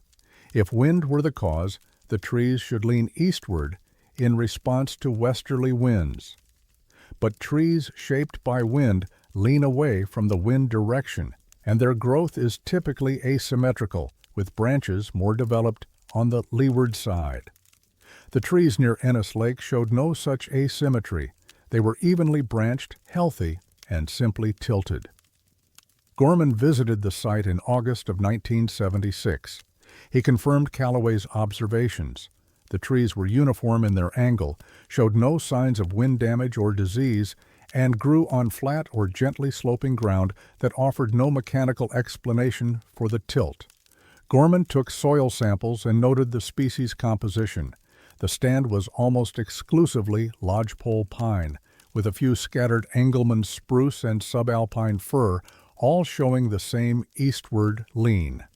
Gorman wrote a brief article for a regional forestry bulletin in 1977, describing the site and suggesting it warranted further study. The article generated little response. A few colleagues expressed mild interest, but no formal investigation was undertaken. In 1989, a geologist named Dr. Raymond Hollister was conducting a survey of magnetic anomalies in Montana as part of a broader study on geomagnetic field variations. Hollister used a magnetometer to measure the strength and direction of the Earth's magnetic field at various locations. When he passed near the leaning forest, he detected an irregularity. The magnetic field in the area was slightly stronger than expected and oriented at an unusual angle. Hollister noted the deviation in his data logs, but did not connect it to the trees at the time. His survey was focused on subsurface geology, not vegetation. It was only later, when reviewing his notes, that he realized the magnetic anomaly coincided geographically with the location of the tilted forest. Hollister mentioned this to a colleague, Dr. Estelle Navarro, a biophysicist studying the effects of magnetic fields on plant growth. Navarro was intrigued. It was known that some plants respond to magnetic fields. Seedlings, for instance, can orient their growth based on magnetic cues. But such responses are typically subtle and short-lived, not sustained over the lifetime of a tree. In 1992, Navarro and Hollister visited the site together. They measured the magnetic field again and confirmed the anomaly. The field strength was approximately 8% higher than the regional average, and the orientation was skewed eastward. Navarro also examined the trees. She noted that the tilt was not present in young saplings under 3 feet tall, but became pronounced as trees matured. This suggested the effect was gradual, not instantaneous. Navarro proposed an experiment. In 1993, she obtained permission from the landowner, a rancher named Douglas Emery, to plant a small grove of lodgepole pine saplings within the anomalous area. The saplings were grown from seed in a greenhouse and transplanted upright into the ground. Navarro marked each tree and photographed them at regular intervals over the following years. Within 6 months, the saplings began to tilt. By 18 months, they leaned at angles between 20 and 30 degrees. By 3 years, the lean matched the surrounding forest, 35 degrees. Navarro documented the process in a paper submitted to the Journal of Geophysical Research in 1996. The paper described the magnetic anomaly and the corresponding tree growth pattern. She proposed that the trees were responding to the altered magnetic field, orienting themselves in a way that optimized some unknown biological process. The paper was peer-reviewed and accepted for publication, but generated limited attention outside a small circle of specialists. Dr. Philip Gorman, Callaway's former advisor, read the paper and contacted Navarro. He suggested the magnetic field might be affecting the tree's root systems, causing asymmetrical growth that resulted in the lean. Navarro acknowledged this was possible, but noted that her dissections of root systems from fallen trees in the area showed no obvious asymmetry. The roots appeared balanced, growing evenly in all directions. In 2001, a team of researchers from the U.S. Geological Survey conducted a more detailed magnetic survey of the region. The team, led by Dr. Marcus Ingram, used high-precision magnetometers and GPS equipment to map the anomaly with greater accuracy. They confirmed that the magnetic field deviation was real, localized, and persistent. The affected area was roughly elliptical, approximately 200 acres in size, with the long axis oriented north-south. Ingram's team also drilled shallow core samples to determine if there was a subsurface feature, such as a buried metallic deposit, that might explain the anomaly. The cores revealed nothing unusual. The underlying geology was typical of the region: sedimentary rock, glacial till, and volcanic ash layers. No magnetic minerals were present in concentrations sufficient to account for the observed field strength. Ingram's report, published in 2003, concluded, "The source of the magnetic anomaly remains undetermined. No corresponding geological feature has been identified. The correlation with anomalous tree growth is noted but not explained."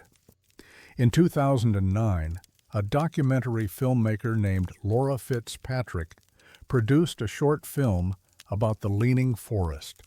The film included interviews with Navarro, Hollister, and several local residents.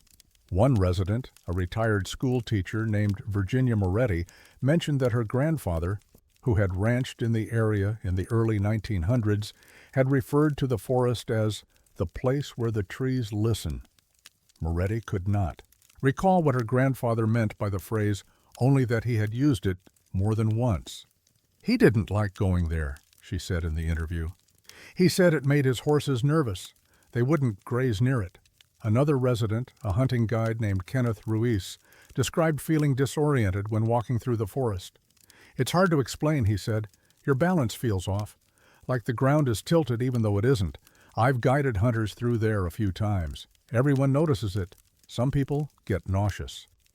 In 2012, a graduate student in environmental science at the University of Wyoming, Jordan Briggs, revisited the site as part of a thesis on geomagnetic effects on ecosystems. Briggs conducted a survey of animal activity in the forest using trail cameras and acoustic monitors. The results were striking. The forest had significantly lower animal activity than comparable stands nearby. Deer, elk, and smaller mammals avoided the area. Bird populations were sparse. Briggs also noted that compasses behaved erratically within the forest. Magnetic compasses would drift several degrees off true north, and the deviation varied depending on location within the stand. Briggs wrote in his thesis, "The magnetic anomaly is sufficient to affect navigation. Whether it affects the trees directly or whether the trees are responding to some other unknown factor remains unclear. The forest still stands. The trees still lean eastward, uniform and silent. Researchers occasionally visit, collecting data, planting new saplings, measuring magnetic fields. The saplings always tilt, the fields remain anomalous, and no one has explained why. The land is private now, owned by a family that prefers not to discuss it. The forest is visible from a county road, a dark tilted mass on the horizon. And sometimes, when the wind is still, visitors report the same thing Kenneth Ruiz described, a sense of imbalance, a feeling that the ground beneath them is not quite level, even though the instruments say otherwise.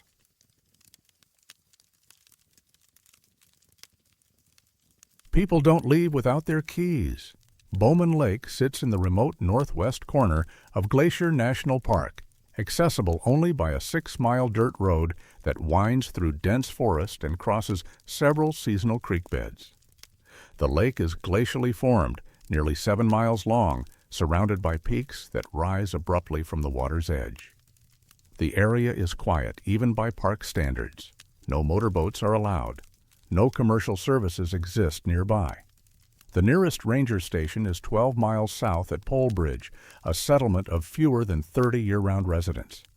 The campground at Bowman Lake contains 48 sites, most situated along the southern shoreline beneath old-growth cedar and hemlock. Sites are primitive, picnic tables, fire rings, bear-proof food storage, pit toilets. No electricity. No running water beyond a hand pump near the trailhead. Cell service is non-existent. Visitors come for solitude, for hiking access to the Numa Ridge and Quartz Lake trails, or simply to camp beside water that remains cold and clear even in late summer. The park has managed the campground since the 1930s. Records indicate occasional incidents over the decades, bear encounters, weather-related evacuations, medical emergencies requiring helicopter transport. But nothing like what began in 2005. The first documented incident occurred on the morning of July 23, 2005. A park ranger named Daniel Thorne was conducting a routine patrol of the campground. He arrived at site number 14 around 7:30 in the morning. The site was occupied. A two-person tent, fully erected and zipped closed, a camp stove with a pot of water still sitting on the burner, a cooler, two folding chairs, a pair of hiking boots placed neatly beside the tent entrance. The fire ring contained fresh coals, still warm. No one was there. Thorne called out. No response. He checked the surrounding area, assuming the campers had gone to the lake or the restroom facilities. After 15 minutes of searching, he returned to the site and unzipped the tent. Two sleeping bags were laid out, partially unzipped. Clothing was folded in the corner. A flashlight, a book, 2 water bottles. Everything in order, but no people. Thorne walked to the parking area. A single vehicle was registered to Site 14, a Toyota 4Runner with Washington state plates. The vehicle was locked. Thorne looked through the windows. Nothing unusual. Backpacks, a road atlas, a pair of sunglasses on the dashboard. He radioed the incident to Park Dispatch and requested a search. By mid-morning, 6 rangers and 2 search dogs were on site. The search expanded to cover a 2-mile radius around the campground. The dogs picked up no scent trails leading away from the tent. Divers checked the lake near the shoreline. Nothing. By that evening, the search had grown to include the park's search and rescue team and a helicopter. No trace of the campers was found. Their names were Daniel and Rebecca Whitmore, a married couple from Seattle. They had checked into the campground 2 days earlier. The ranger at the entrance station, a seasonal employee named Gretchen Valdez, remembered them. They seemed normal, she later told investigators. Friendly, excited to be there, nothing unusual. The search continued for 4 days. On July 27th, it was suspended. The case was turned over to the FBI, given that it occurred on federal land. No evidence of foul play was found. No evidence of anything. The Whitmores were listed as missing persons. Their vehicle was impounded. Their belongings were cataloged and stored. The second incident occurred on August 14, 2007. Rangers arrived at Site 29 to find an abandoned camp. Tent erected, fire burning, coffee brewing on a camp stove. No occupants. The registered campers were a solo hiker named Marcus Delgado, age 34, from Colorado. His car was in the parking lot, locked. His wallet, phone, and car keys were in the tent. He had last been seen the previous evening by other campers who described him as quiet and polite. A search was initiated immediately. It lasted 5 days. Delgado was not found. The third incident occurred on June 9, 2009. A family of 4, James and Linda Kowalski, and their 2 children, ages 8 and 11, vanished from Site 37. The tent was zipped. Breakfast was half prepared. A skillet with scrambled eggs sat on the stove, still warm. The children's shoes were lined up outside the tent. The family's minivan was locked in the parking area. Wallets, phones, keys, all left behind. The search for the Kowalski family was the most extensive in park history. Over 100 personnel participated, including the National Guard and volunteer search teams from across Montana. The search lasted 12 days. No trace of the family was found. No clothing, no footprints, no disturbance in the surrounding forest. By 2010, 9 separate incidents had been documented. All shared the same characteristics. Campers vanished between the hours of approximately midnight and dawn. Campsites were left intact, tents zipped, fires burning or recently extinguished, food in various stages of preparation. Personal belongings, including wallets, identification, phones, and vehicle keys, were left behind. Vehicles remained locked in the parking area. No signs of struggle, no signs of departure, no bodies ever recovered. The cases were investigated individually and collectively. The FBI assigned a special agent, Carolyn Brandt, to review all 9 incidents in 2011. Brandt spent 3 months examining evidence, interviewing witnesses, and visiting the campground. Her report, portions of which were later obtained through a Freedom of Information Act request, concluded no evidence of criminal activity, no evidence of coordinated disappearance or voluntary departure. The consistent pattern across incidents suggests an environmental or geographical factor not yet identified. Brandt also noted something that had not been widely discussed.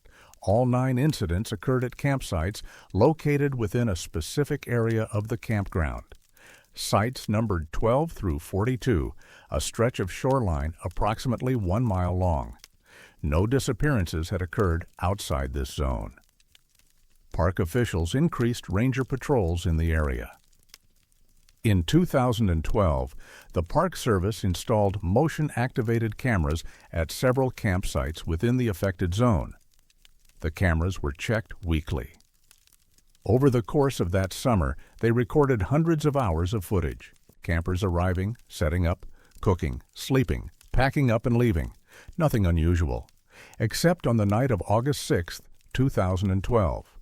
Site 18 was occupied by 2 campers, both graduate students from the University of Montana, Nina Korhonen and Stephen Travers. They had checked in that afternoon. A motion-activated camera was positioned 30 feet from their tent, angled to capture the entire campsite. The camera recorded them eating dinner around 7 in the evening, sitting by the fire, talking. At 9:42, they entered the tent and zipped it closed. The camera continued recording. The fire burned down to embers. The site was quiet. At 2:17 in the morning, the tent was empty. The camera showed no one exiting. The tent remained zipped, but when rangers reviewed the footage the following week, after discovering the abandoned campsite, the timestamp at 2:17 showed an empty tent interior, visible through the mesh window panel. At 2:16, the tent had been occupied. At 2:17, it was not. Korhonen and Travers were never found. Their belongings were cataloged. The camera footage was analyzed by video forensics experts. No tampering was detected. No explanation was offered. In 2013, the Park Service closed sites 12 through 42 indefinitely, citing ongoing safety evaluation. The official reason given to the public was concern over bear activity, though no unusual bear incidents had been reported in the area. The closure was noted in park literature, but not widely publicized. A park ranger who worked at Bowman Lake during this period, a woman named Janet Holloway, later spoke to a journalist off the record. "We were told not to talk about it," she said. "The Park Service didn't want people getting scared, but we all knew. Everyone who worked there knew. Something was wrong with that section of shoreline." Holloway described feeling uneasy when patrolling the closed sites. "It was always cold there," she said, "even on hot days, and quiet, like the birds avoided it. I didn't like being there alone." In 2015, a geologist from the University of Washington, Dr. Alan Mercado, conducted an informal survey of the area. Mercado was interested in subsurface geology and had heard rumors of the disappearances. He brought ground-penetrating radar and magnetometry equipment to scan the area beneath the closed campsites. Mercado's findings were never formally published, but he discussed them in a lecture at the university in 2016. He described detecting significant subsurface voids beneath the affected campsites, cavities or voids in the bedrock that suggested the presence of unmapped caves or tunnels. Mercado theorized that the disappearances might be connected to these voids, though he acknowledged the theory raised more questions than it answered. If people were falling into subsurface voids, he said during the lecture, we'd find evidence. Collapsed ground, disturbed soil. We'd hear them. But there's nothing. The voids are there. The people are gone. I don't know how to connect the two. The Park Service did not follow up on Mercado's findings. When contacted by a researcher in 2018, a park spokesperson said only, "The closure of certain campsites at Bowman Lake is based on multiple factors, including wildlife management and infrastructure assessment. We have no comment on speculative theories regarding subsurface geology." The closed campsites remain closed. The Park Service has not reopened them. The rest of the campground operates normally. Visitors camp, hike, fish, and leave without incident. But the stretch of shoreline between Sites 12 and 42 sites empty, marked by weathered signs that read, "Site closed." The fire rings are still there, rusted and overgrown. The picnic tables are gone, removed years ago. And sometimes, when rangers patrol the area in the early morning, they report the same thing Janet Holloway described. The air is colder, the forest is quieter, and the sense of something waiting, patient and invisible, lingers in the spaces between the trees, unresolved, unspoken, and undeniably present.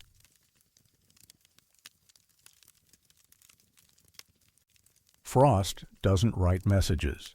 Garnet Ghost Town sits at 6,200 feet in the Garnet Range of western Montana, roughly 30 miles east of Missoula. The town was founded in 1895 during a brief gold rush that brought nearly 1,000 residents to the remote mountain valley. By 1920, the mines had played out and the population dwindled. By 1940, Garnet was abandoned. Today, it is preserved as a historic site, managed by the Bureau of Land Management in partnership with the Garnet Preservation Association. A handful of log structures remain standing: a saloon, a hotel, miners' cabins, and a small ranger station built in 1978 to house seasonal caretakers. The area is isolated. The access road is unpaved, rough, and often impassable from November through April due to snow. No electricity. No running water. During winter, the town is empty. The ranger station, a single-room cabin with a wood stove and 2 small windows, is locked and unoccupied from October through May. The surrounding forest is dense: lodgepole pine, Douglas fir, and scattered stands of aspen. Elk and deer move through in seasonal migration. Black bears are common. Grizzlies are occasionally sighted. The ciel de neige in winter is absolute. Snow accumulates in drifts that can reach 6 feet. The few visitors who arrive in summer come for history, photography, or solitude. The ranger station was built to replace an older structure that had collapsed under snow load. It is simple, functional, designed to withstand the elements. The 2 windows face south and west, single-pane glass in wooden frames. The glass is original, installed in 1978, never replaced. On October 14, 2008, a Bureau of Land Management technician named Harold Vickers arrived at Garnet to conduct a routine end-of-season inspection before closing the site for winter. Vickers had worked for the BLM for 16 years and had visited Garnet dozens of times. He checked the buildings for structural damage, secured shutters, ensured that bear-proof storage was properly closed. When he entered the ranger station, he noticed frost on the inside of the west-facing window. The temperature that morning was 28 degrees, cold enough for condensation to freeze. Frost patterns are common in unheated buildings, but this pattern was unusual. The frost had formed in what appeared to be numbers and letters: 46.8734, 113.22891. Vickers photographed the window with a digital camera. The characters were clear, formed by ice crystals that had accumulated along the glass in thin, precise lines. He assumed it was coincidence, a random pattern interpreted as meaningful, like seeing shapes in clouds. He finished his inspection and left. But the numbers stayed in his mind. That evening, back in Missoula, he entered them into an online mapping tool. The coordinates pointed to a location in the Rattlesnake Wilderness, approximately 18 miles north of Garnett. Vickers searched historical records. In August of 1972, a solo hiker named William Dougherty had disappeared in the Rattlesnake Wilderness. His vehicle was found at a trailhead. A search lasted 9 days. Dougherty was never found. The coordinates from the frost pattern placed the location within 1 mile of where Dougherty's vehicle had been parked. Vickers reported the incident to his supervisor, a district manager named Patricia Galloway. Galloway reviewed the photograph and the historical connection. She suggested the frost pattern was coincidental and that Vickers was engaging in pareidolia, seeing patterns where none existed. She did not pursue the matter further. The following autumn, on October 9, 2009, Vickers returned to Garnett for the seasonal closure. He entered the ranger station and checked the west window. Frost had formed again. This time the pattern read 47.0193, 113.8547. Vickers photographed it. He entered the coordinates into a mapping tool. The location was in the Scapegoat Wilderness, roughly 43 miles northeast of Garnett. Vickers searched historical records again. In June of 1981, a backpacker named Susan Kowalski had vanished in the Scapegoat Wilderness. Her last known location was a campsite near the South Fork of the Sun River. She was never found. The coordinates from the frost matched her last known location within half a mile. Vickers contacted Galloway again. This time she agreed to visit the site. On October 12, 2009, Galloway and Vickers returned to Garnett together. The frost was still visible on the window, though fading as the day warmed. Galloway photographed it and took precise measurements of the characters. She noted in her report, "Pattern appears non-random. Coordinates correspond to documented missing person case. Cause unknown. Recommend monitoring." Over the next 7 years, the phenomenon repeated. Every autumn, between early October and late November, frost patterns formed on the west window of the ranger station. Every pattern contained what appeared to be geographic coordinates. Every set of coordinates, when investigated, corresponded to a location in Montana wilderness where someone had disappeared. In 2010, the coordinates pointed to a site in the Absaroka Beartooth Wilderness where a climber named Thomas Aldridge had vanished in 1976. In 2011, the coordinates indicated a location in the Bob Marshall Wilderness where a fishing guide named Karen Finnegan had disappeared in 1988. In 2012, the pattern marked a spot near the Chinese Wall where 2 hikers, Gregory and Linda Sutherland, had gone missing in 1993. Each year, Vickers documented the coordinates. Each year, he researched the corresponding disappearances. The cases were spread across 4 decades. None were connected. Different locations, different circumstances, different investigators. But every set of coordinates aligned with a documented missing person case. By 2013, the Bureau of Land Management had assigned a field investigator, a woman named Dr. Elaine Rothman, to examine the phenomenon. Rothman held a degree in atmospheric science and had worked for the National Weather Service before joining the BLM. She visited Garnett in October of 2013, bringing equipment to measure temperature, humidity, and air currents inside the ranger station. Rothman observed the frost formation over a 3-day period. She noted that the frost appeared gradually, typically overnight, and was most visible in early morning light. The patterns were consistent, numbers and decimals arranged in the format of geographic coordinates. Rothman tested the glass for contaminants, etching, or residue that might guide frost formation. She found nothing. The glass was clean, unaltered. Rothman's report, submitted in December of 2013, concluded, "The frost patterns are real and measurable. The correlation with historical missing person cases is statistically significant and cannot be dismissed as coincidence." However, no physical mechanism has been identified that would cause frost to form in alphanumeric patterns corresponding to specific geographic locations. Further study is warranted. No further study was conducted.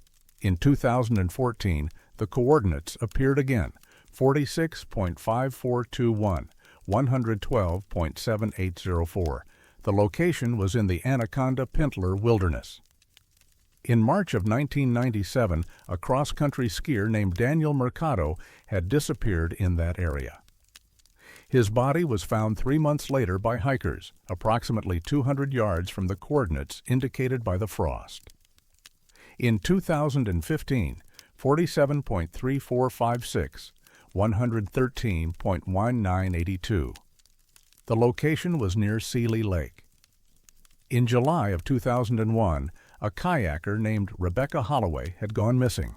Her kayak was found drifting on the lake. She was never recovered. The coordinates placed the location in the center of the lake, where her kayak had been discovered. In 2016, the coordinates appeared for the final documented time, 46.9837, 113.5509. The location was in the Mission Mountains Wilderness. In September of 2004, a wildlife biologist named Alan Briggs had vanished while conducting field research. A search lasted 2 weeks. Briggs was never found. The coordinates matched the area where his research equipment had been discovered. After 2016, the frost patterns stopped appearing. Vickers continued to visit Garnet every autumn through 2020. He checked the window each time. No coordinates formed. The frost that accumulated was random, formless as frost should be. In 2018, a journalist from a Montana public radio station, Lauren Fitzpatrick, produced a feature on the phenomenon. She interviewed Vickers, Rothman, and several family members of the missing persons whose cases had been referenced by the coordinates.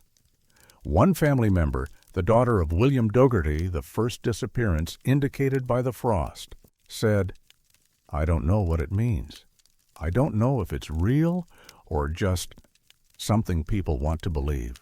But someone knew where my father was, or something did, and I don't understand why they would tell us this way."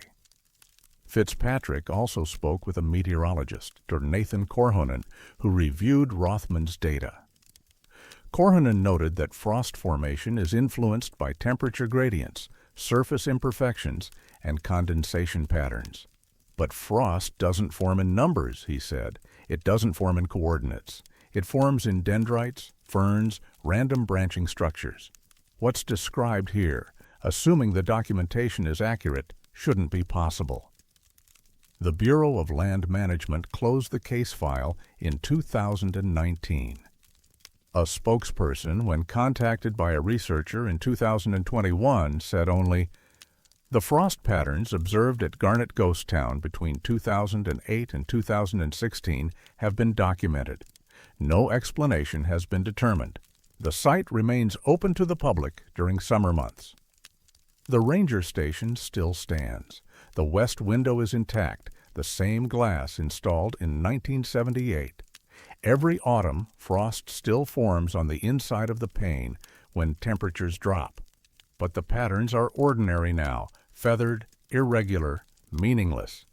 And yet, those who know the history sometimes visit in October, standing in the empty cabin, watching the window as morning light filters through, waiting to see if the coordinates will return, if the frost will once again write the locations of those who were lost, as though something in the cold and silence of the mountains still remembers where they fell, and wants, for reasons no one understands, to mark the places where they remain.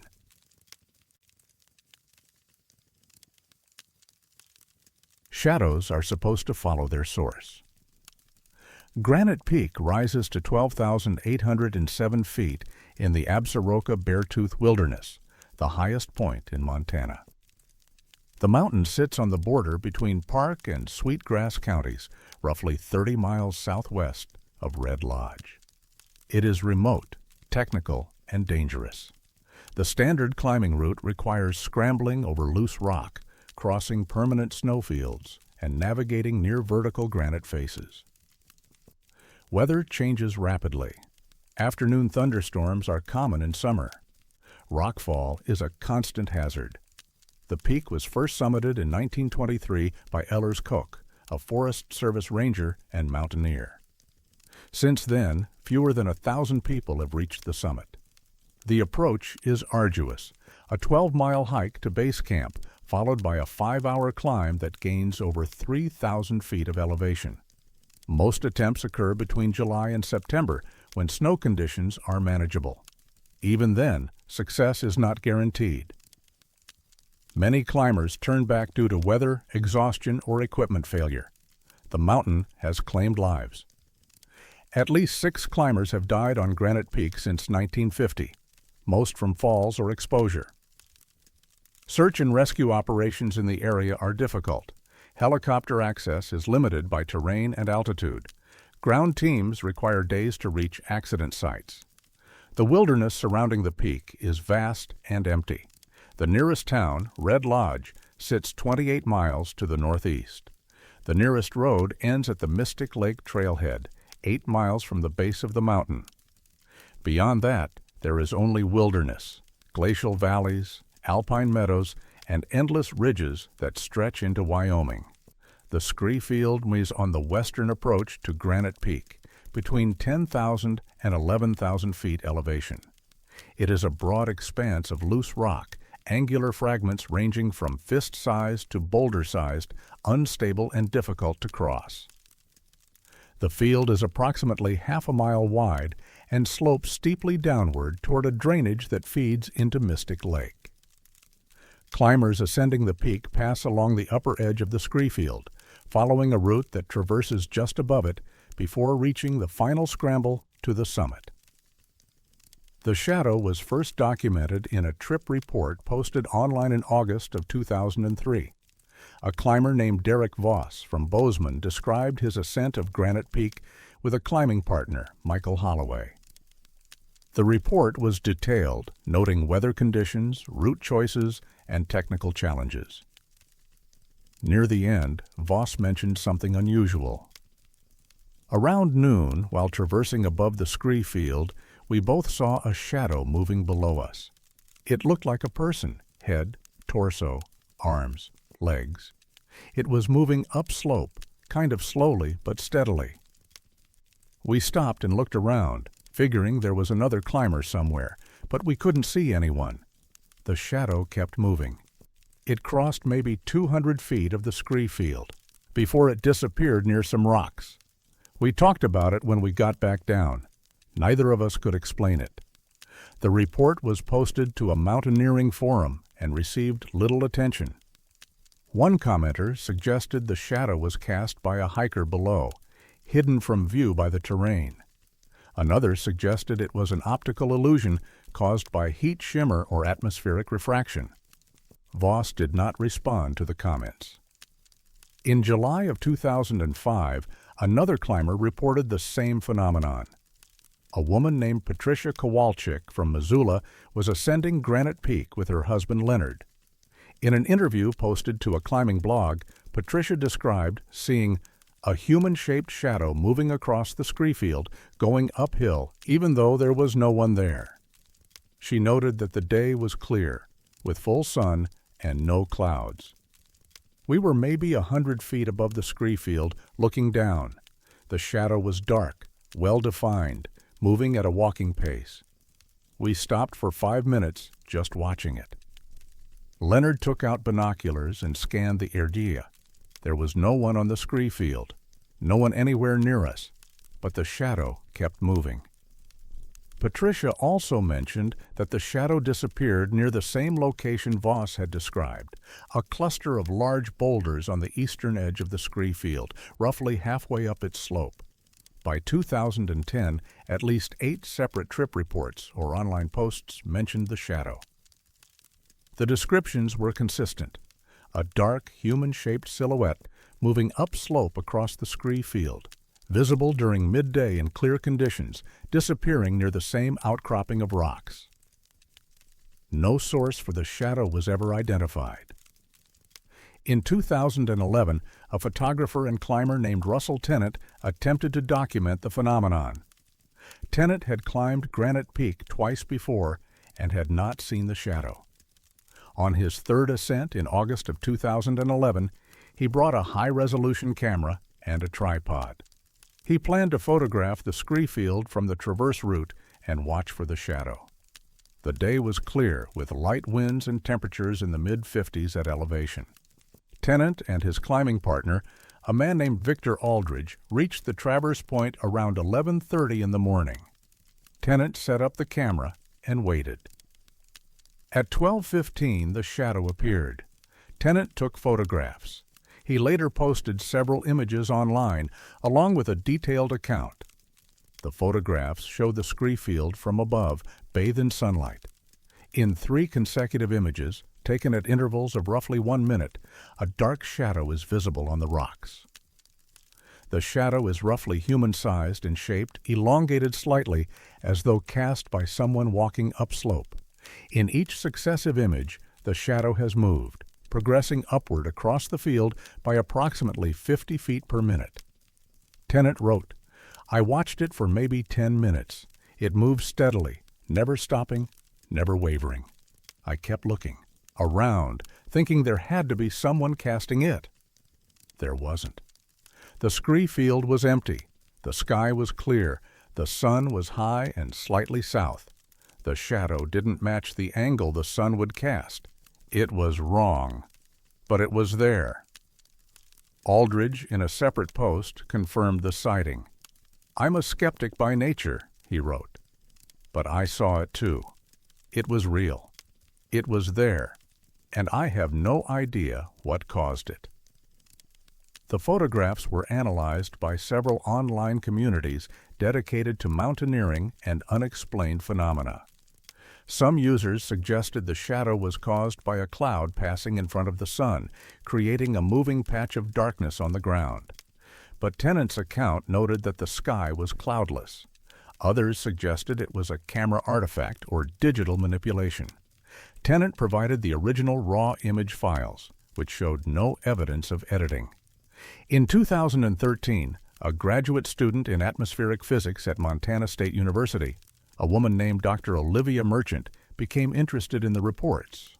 Merchant specialized in optical phenomena, mirages, halos, light pillars, and thought the shadow might be an unusual form of atmospheric refraction or projection.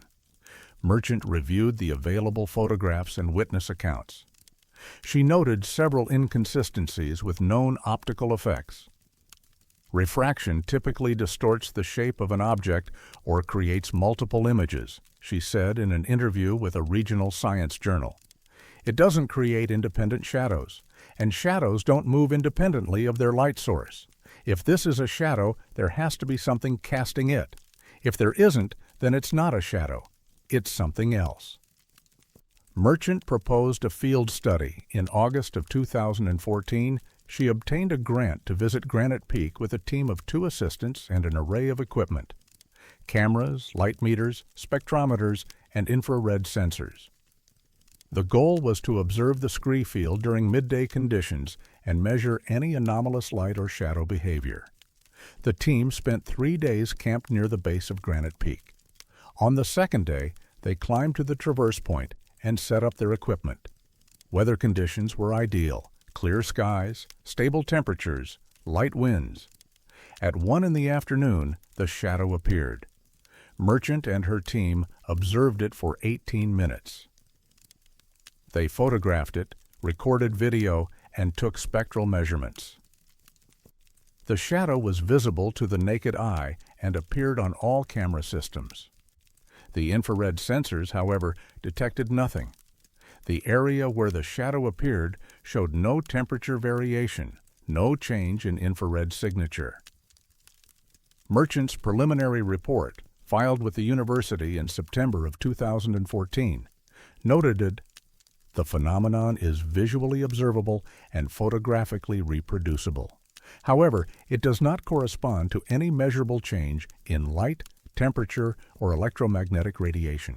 The shadow appears to be an absence of reflected light, but no object blocking the light has been identified.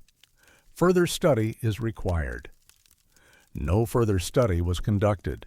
Merchant's grant was not renewed. In a personal email to a colleague, later shared in a forum discussion, Merchant wrote, "I don't know what we saw. I've spent my career studying light and how it behaves. This doesn't fit any model I know. The shadow is there. It moves. But it doesn't exist in any measurable sense beyond the visible spectrum. That shouldn't be possible." In 2016, a climber named Gerald Forrester was ascending Granite Peak with a group of 4. Forrester, an experienced mountaineer and search and rescue volunteer, saw the shadow and decided to investigate. While the rest of his group continued to the summit, Forrester descended to the scree field and attempted to reach the location where the shadow had disappeared. The descent was dangerous. The scree was loose and unstable. Forrester moved carefully, using trekking poles for balance. He reached the area near the outcropping, a cluster of large, angular boulders piled against the slope. He searched the area for any feature that might explain the shadow. A cave entrance? A hollow? A reflective surface? He found nothing unusual. The rocks were granite, weathered, and lichen-covered. No openings. No anomalies. Forrester later told a journalist, "I stood right where the shadow disappears. There's nothing there, just rocks. I don't know what people are seeing, but I saw it too. And I couldn't find any explanation." The Forest Service has no official position on the phenomenon. When contacted by a researcher in 2018, a spokesperson said only, "We are aware of reports from climbers regarding unusual visual observations on Granite Peak. The area is remote and conditions can create optical effects. We encourage climbers to exercise caution and report any safety concerns." The shadow continues to be reported. As recently as 2022, climbers have posted photographs and accounts online describing the same phenomenon, a dark human-shaped figure moving upslope across the scree field, visible in daylight, vanishing near the outcropping. Granite Peak remains as it has always been, silent, steep, indifferent to those who climb it. The scree field stretches below the summit route, a river of broken stone bathed in mountain light. And on certain days, when the sun is high and the air is clear, the shadow appears, moving steadily upward, patient and purposeful, toward a destination no one has ever reached, casting darkness where no figure stands.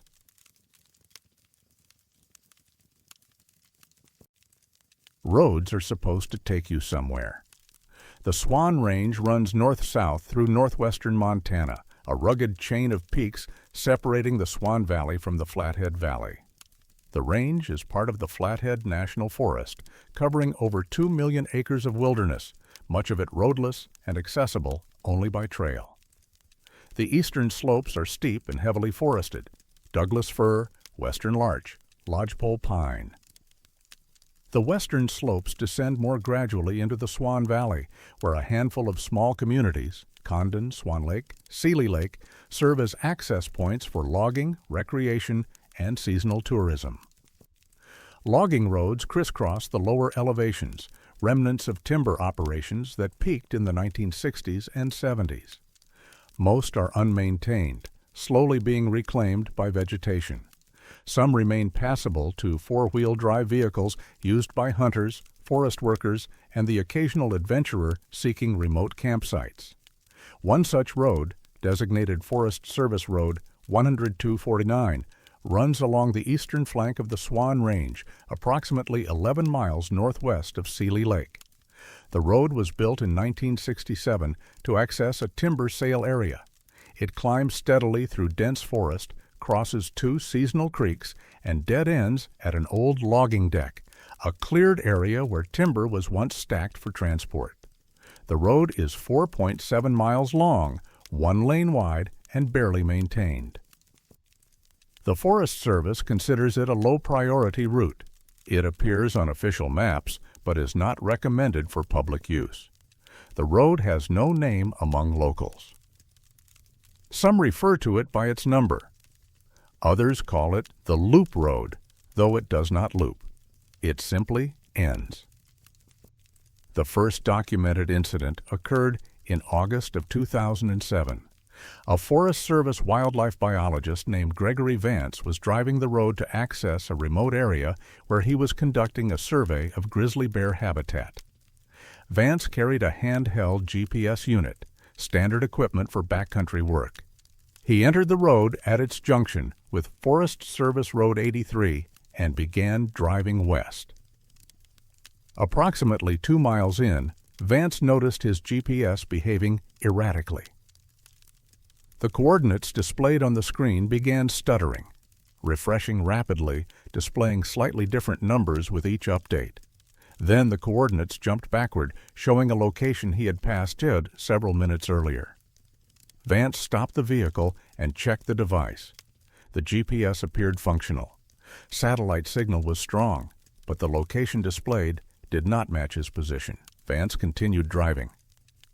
The GPS continued to malfunction. By the time he reached the end of the road, the device showed he had traveled less than 1 mile, though he knew he had driven nearly 5. He noted the incident in his field journal, but attributed it to equipment failure or satellite interference caused by the surrounding terrain. 2 weeks later, Vance returned to the area with a different GPS unit. The same malfunction occurred. The coordinates stuttered, jumped backward, and failed to accurately track his progress along the road. Vance reported the issue to the Forest Service's GIS specialist, a technician named Laura Keaton. Keaton suggested the problem might be related to poor satellite coverage in the narrow valley. She recommended Vance use a different route for future surveys. Vance followed the advice and did not return to Forest Service Road 10249. In October of 2009, a hunter named Marcus Holloway was driving the road in search of access to elk habitat. Holloway, an experienced outdoorsman from Kalispell, carried a handheld GPS and a vehicle-mounted GPS unit. Both devices malfunctioned in the same manner Vance had described. Coordinates stuttering, jumping backward, failing to track forward progress. Holloway also noticed something else. His vehicle's odometer, a digital display, seemed to be advancing faster than it should. By the time he reached the end of the road, the odometer showed he had traveled 14.1 miles, though the road was less than 5 miles long. Holloway mentioned the incident to friends, but did not report it officially. One friend, a logger who had worked in the area for years, told Holloway, "Don't drive that road at night. Odometer goes crazy. I've seen it happen." In July of 2011, a Forest Service ranger named Patricia Drummond was assigned to inspect Forest Service Road 10249 as part of a routine assessment of road conditions and maintenance needs. Drummond had worked for the Forest Service for 12 years and had driven hundreds of miles of backcountry roads. She was familiar with GPS anomalies caused by terrain, atmospheric conditions, or equipment issues. Drummond drove the road on the afternoon of July 18th. Her GPS malfunctioned in the manner previous users had described. She documented the malfunction in her report, noting, "GPS signal unstable, coordinates inconsistent with actual location, possible interference from topography or magnetic anomalies." Drummond also noted that her vehicle's odometer recorded 13.8 miles for the 4.7-mile route. She double-checked the odometer after exiting the road. The reading remained. She reset the trip meter and drove a known distance on Highway 83. The odometer functioned normally. Drummond included the odometer discrepancy in her report and recommended further investigation. Her supervisor, a district ranger named Kenneth Ruiz, reviewed the report and suggested the odometer issue was likely a mechanical glitch unrelated to the road itself. He did not pursue further investigation. In 2013, a journalist from Missoula, a man named Alan Korhonen, heard about the road through a friend who worked for the Forest Service. Korhonen was interested in unexplained phenomena and thought the GPS malfunctions might make an interesting story. He contacted Drummond, who shared her report and directed him to Vance and Holloway. Korhonen visited the road in September of 2013.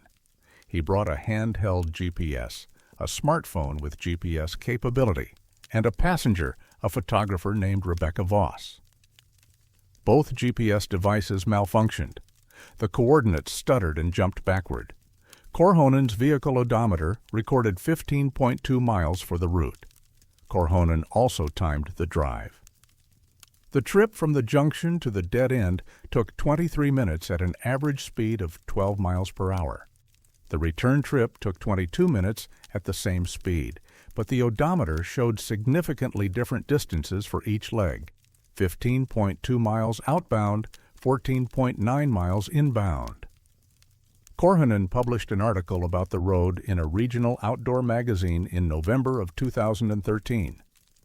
The article included interviews with Vance, Drummond, and Holloway, along with photographs of the road and screenshots of the GPS malfunctions. The article generated modest interest, but no official response from the Forest Service. In 2015, a research team from the University of Montana, led by a geophysicist named Dr. Nathan Mercado, decided to investigate. Mercado specialized in geomagnetic anomalies and thought the road's GPS issues might be related to localized magnetic field distortions. He obtained permission from the Forest Service to conduct a survey. Mercado and two graduate students visited the road in June of 2015. They brought magnetometers, GPS receivers, and data loggers. They drove the road slowly, stopping every few hundred feet to take measurements. The magnetometers detected no significant anomalies. The Earth's magnetic field in the area was consistent with regional averages, but the GPS devices malfunctioned in the now familiar pattern. Mercado also noted the odometer discrepancies. His vehicle, a university-owned truck with a recently calibrated odometer, recorded 14.3 miles for the 4.7-mile route. Mercado's report, submitted to the university in August of 2015, concluded, GPS signal disruption along Forest Service Road 10249 is consistent and reproducible, but cannot be attributed to magnetic field anomalies or topographic interference. Odometer discrepancies are unexplained. Further study is recommended. No further study was conducted. In 2017, a Forest Service employee named Thomas Aldridge was assigned to drive the road at night to assess visibility and road safety. Aldridge, a seasonal ranger with 3 years of experience, had read Drummond's report and was aware of the GPS issues. Aldridge drove the road on the evening of August 9, 2017. He carried 2 GPS units and a flashlight. Both GPS devices malfunctioned. The odometer recorded 16.8 miles for the outbound trip. Aldridge also experienced something he had not anticipated. The drive felt longer than it should have. He timed the trip, 38 minutes from junction to dead end. At an average speed of 10 miles per hour, he should have covered approximately 6 miles. But the road was less than 5 miles long, and the odometer showed nearly 17. Aldridge wrote in his report, "Time and distance do not align. The road feels longer at night. I cannot explain the discrepancy. Recommend daytime travel only." In 2019, a group of 3 Wolseley off-road enthusiasts, Mark Finnegan, Sandra Briggs, and Luis Navarro, decided to investigate the road after reading Korhonen's article. The group brought multiple GPS devices, smartphones, and a camcorder to document the experience. All GPS devices malfunctioned. The odometers on 2 vehicles recorded different distances. One showed 14.6 miles, the other showed 15.1 miles. The camcorder footage, time-stamped, showed the drive took 26 minutes. But the subjective experience, as described by all three participants, felt longer. Briggs later posted a video of the trip online. In the video, she described the experience as disorienting. You know you're moving forward, but the GPS says you're going backward. You know you've only gone a few miles, but it feels like you've been driving for half an hour. It messes with your head. The Forest Service has made no official statement about the road. When contacted by a researcher in 2021, a spokesperson said, Forest Service Road 10249 is a low-maintenance route primarily used for administrative purposes. GPS signal reliability can be affected by terrain in mountainous areas. Travelers should carry maps and not rely solely on electronic navigation. The road remains open. It is still used occasionally by hunters, forest workers, and the curious. And those who drive it continue to report the same phenomenon: GPS devices that stutter and reverse, odometers that record impossible distances, and a persistent sense that the road is longer than it should be, as though the 4.7 miles stretch and fold in ways that maps cannot capture, leading somewhere that exists only in the space between what is measured and what is felt.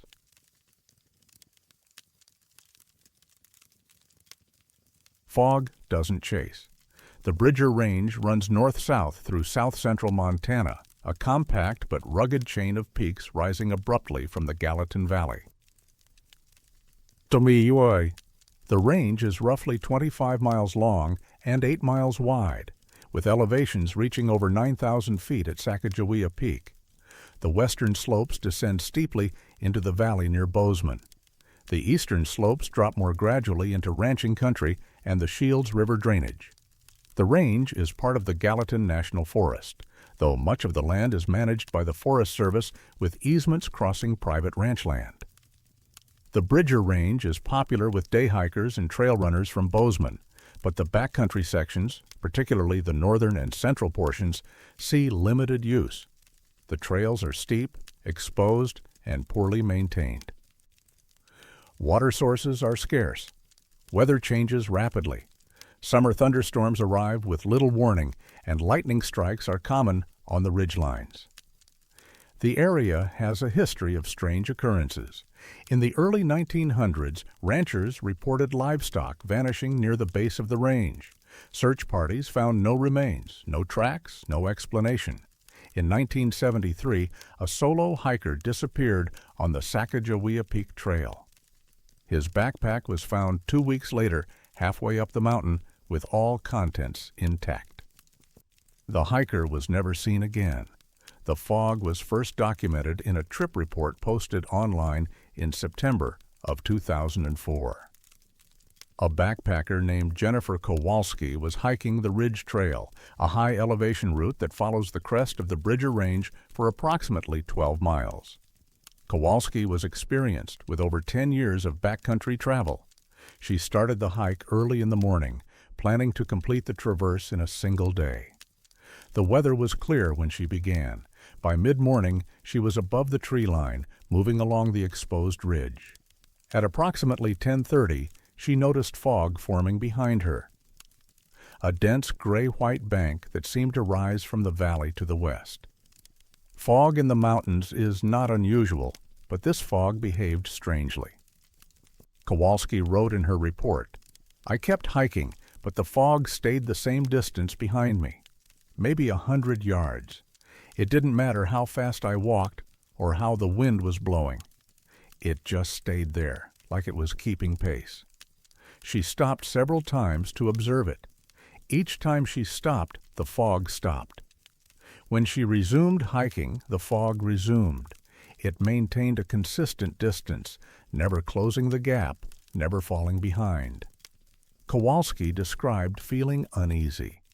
It wasn't natural. Fog moves with the wind. It drifts, spreads out, dissipates. This didn't do any of that. It just followed. After approximately 3 hours of hiking, Kowalski reached a section of trail that descended into forest. As soon as she entered the trees, the fog stopped at the edge of the clearing. She looked back and saw it hovering at the tree line, dense and motionless. It did not follow her into the forest. Kowalski completed the hike without further incident. She posted the report on a regional hiking forum, but received little response. Most commenters suggested she had misinterpreted natural weather patterns or that atmospheric conditions had created an optical illusion. In July of 2006, a trail runner named Marcus Delgado experienced the same phenomenon. Delgado was running the Bridger Ridge Trail in preparation for an ultramarathon. He started before dawn and reached the ridge by sunrise. The weather was clear, with no clouds or fog visible anywhere. At approximately 7 in the morning, Delgado noticed fog forming behind him. He described it in a blog post. It came out of nowhere. 1 minute the view behind me was clear. The next, there was this wall of fog, and it was moving, not drifting, moving, like it had direction. Delgado increased his pace, running faster along the ridge. The fog kept up. He slowed to a walk. The fog slowed. He stopped. The fog stopped. "I stood there for maybe 5 minutes," Delgado wrote. "The fog just sat there, maybe 75 yards back. It was so thick I couldn't see through it, and it had edges, like a clean line where it ended. Fog doesn't do that." Delgado continued running. The fog followed. When he descended into forest at the southern end of the ridge, the fog stopped at the tree line, just as Kowalski had described. By 2010, at least 12 separate accounts had been posted online describing similar experiences. The details were consistent: fog appearing behind hikers on the Bridger Ridge Trail, maintaining a fixed distance, moving in sync with the hiker's pace, and stopping at tree lines or trail exits. The fog never entered forests, meadows, or clearings. It remained only on the exposed ridge. In 2011, a meteorologist from Montana State University, Dr. Raymond Holloway, became interested in the reports. Holloway specialized in mountain weather patterns and thought the fog might be a localized phenomenon caused by unique topographic and atmospheric conditions. Holloway reviewed weather data for the Bridger Range over a 10-year period. He found no correlation between reported fog sightings and typical fog-producing conditions, such as temperature inversions, high humidity, or stagnant air masses.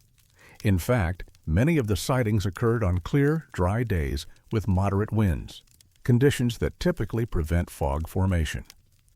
Holloway visited the Bridger Ridge Trail in August of 2011. He hiked with a handheld weather station recording temperature, humidity, wind speed, and barometric pressure at regular intervals. The day was clear. No fog was present. Holloway completed the hike and collected data, but experienced nothing unusual. In September of 2012, Holloway returned with a colleague, a physicist named Dr. Estelle Navarro. They planned to hike the ridge and observe conditions over a full day. The weather was clear when they started. By mid-morning, fog appeared behind them. Navarro described the experience in a research note. The fog was dense and localized. It did not behave like advection fog or radiation fog. It maintained a fixed distance behind us, approximately 80 meters, regardless of wind direction or terrain. When we stopped, it stopped.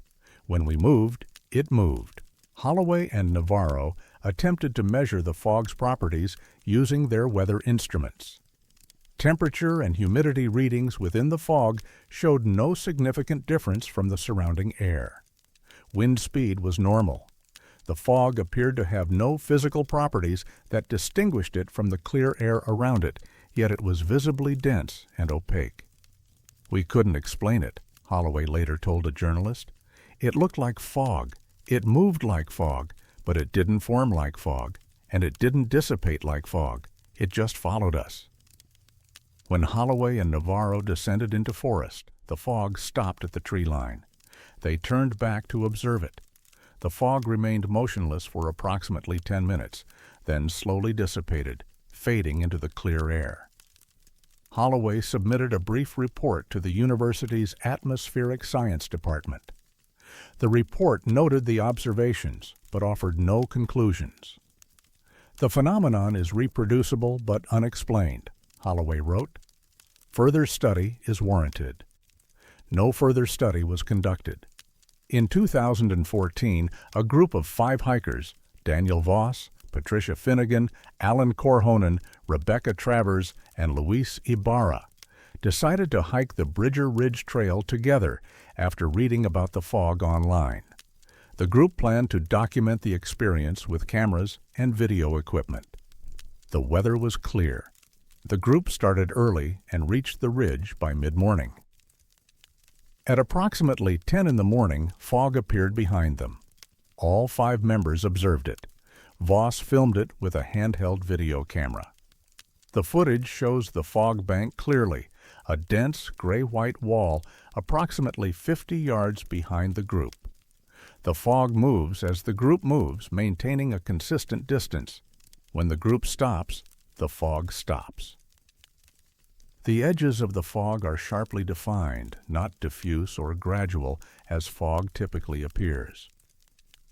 Finnegan, interviewed later,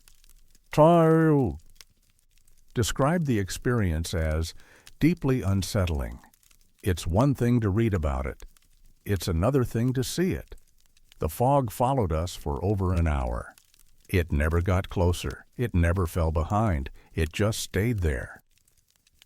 The group descended into forest. The fog stopped at the tree line. Travers, who had been walking at the rear of the group, described the moment. We crossed into the trees, and I looked back. The fog was right at the edge. It didn't cross. It just sat there, like it couldn't follow us anymore. The video footage was posted online and viewed thousands of times. Skeptics suggested the fog was a natural weather phenomenon misinterpreted by the hikers. Others proposed it was caused by temperature differentials or wind patterns unique to the ridge.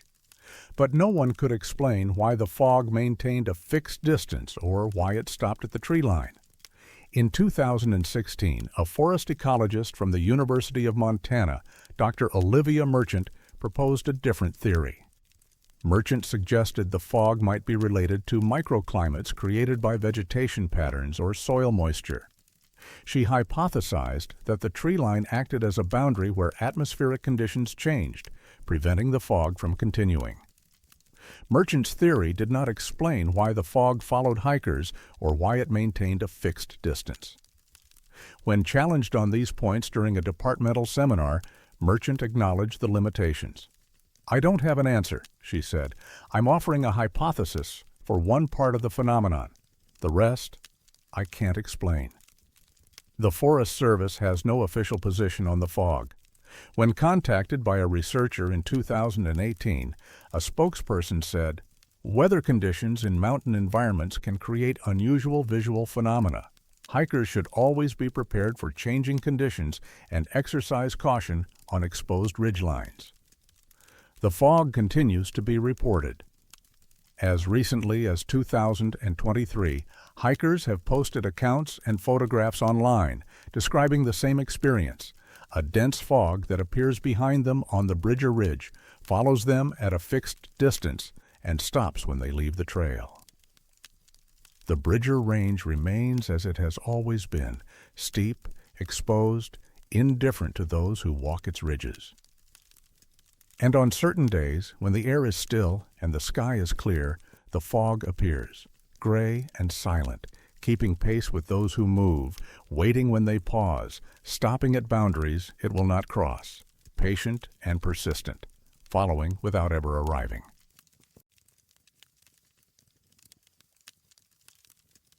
Some records are meant to stay buried. The Madison Range runs through southwestern Montana, a chain of peaks forming the western boundary of the Madison River Valley. The range is part of the Lee-Metcalf Wilderness, over 250,000 acres of rugged, roadless terrain. Elevations range from 5,000 feet in the valleys to over 11,000 feet at peaks like Hillgurt and Calk. The area is remote, accessible only by trail, and sees limited use outside of summer months. Winter conditions are severe. Temperatures regularly drop below zero, and snowpack can exceed 15 feet at higher elevations. The range has a long history of human use. Indigenous peoples, including the Shoshone and Bannock, traveled through the valleys seasonally. Early trappers and prospectors worked the area in the 1800s, though few settlements took root. By the early 1900s, the Forest Service managed the land, primarily for timber and grazing. Fire lookouts were established in the 1930s and 40s. Most were decommissioned by the 1960s.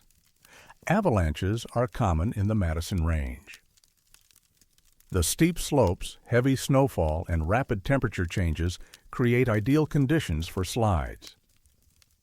The Forest Service maintains avalanche forecasts for popular backcountry areas, but much of the range remains unmonitored.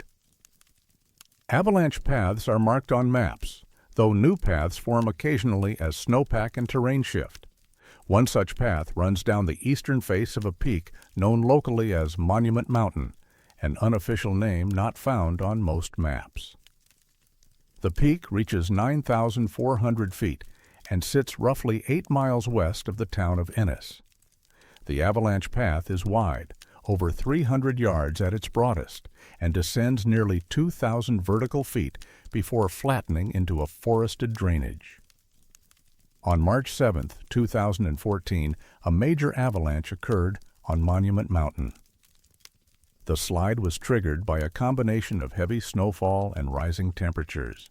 It released a massive amount of snow and debris, carving a fresh scar down the mountainside. No one was in the area at the time.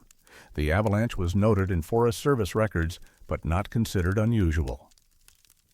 6 weeks later, on April 18, 2014, a backcountry skier named Harold Tennant was ascending the drainage below Monument Mountain. Tennant, an experienced skier from Bozeman, was scouting terrain for a spring ski descent.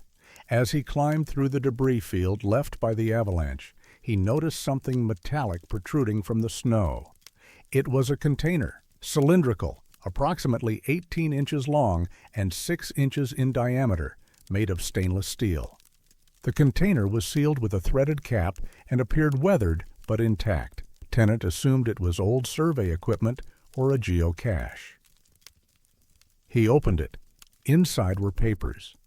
Hundreds of pages, handwritten, stacked neatly, and protected by a plastic liner. The pages were yellowed but legible. Tennant flipped through them briefly, saw dates from the 1950s, and decided to take the container with him. He brought it to the Forest Service office in Ennis the following day. The office manager, a woman named Patricia Galloway, reviewed the contents. The pages were field reports, detailed observations of wilderness conditions, weather patterns, wildlife sightings, and trail conditions. Each entry was dated and included precise geographic coordinates. The reports covered a 2-year period from June of 1952 to August of 1954. The reports were signed by a name, R. Kellerman. Galloway searched Forest Service personnel records for anyone named Kellerman who had worked in the Madison Range during the 1950s. She found no one. She contacted the regional office in Missoula. They had no record of an R. Kellerman. She checked historical archives, old payroll logs, and fire lookout rosters. Nothing. But the reports themselves were unusual in other ways. Many entries describe phenomena that Galloway recognized from recent ranger accounts: unexplained sounds, equipment malfunctions, disorientation in familiar terrain. One entry, dated July 9, 1953, described a low hum heard near the South Fork of Squaw Creek, lasting approximately 8 minutes, followed by total silence of all ambient noise. Another, dated September 14, 1953, noted frost patterns on cabin window forming apparent coordinates, location corresponding to site of 1947 disappearance. Galloway was unsettled. She had read similar reports from modern rangers, some filed officially, others shared informally. The phenomena described in Kellerman's reports matched those recent accounts almost exactly. The locations, the details, even the language used were consistent. Galloway contacted a regional historian, Dr. Elaine Rothman, who specialized in Forest Service history. Rothman examined the documents. The paper was consistent with 1950s-era stock. The ink appeared to be from a fountain pen, common at the time. The handwriting was consistent throughout, suggesting a single author. The container itself showed signs of long-term burial, corrosion patterns, mineral deposits, and weathering consistent with decades of exposure to soil and moisture. Rothman noted something else. Several entries referenced ongoing documentation for archival purposes and mentioned ensuring continuity of observation beyond current assignment. The language suggested Kellerman intended the reports to be found, though why they were buried in an avalanche zone remained unclear. Rothman also found references to other observers. One entry, dated October 3, 1952, mentioned coordination with J. Voss, stationed at Hebgen Lake, regarding acoustic anomalies. Another, dated March 11, 1954, noted correspondence with D. Mercado, retired, formerly of Anaconda District, confirming historical precedent for observed phenomena. Rothman searched for records of Voss and Mercado. She found a J. Voss listed as a fire lookout at Hebgen Lake in 1951 and 1952. She found a D. Mercado who had worked for the Forest Service in the Anaconda area from 1938 to 1949. Both men were deceased. Voss died in 1987, Mercado in 1973. Neither left papers or records in Forest Service archives. In June of 2014, Rothman and Galloway presented the documents to the regional supervisor, a man named Kenneth Ruiz. Ruiz reviewed the reports and the research conducted to date.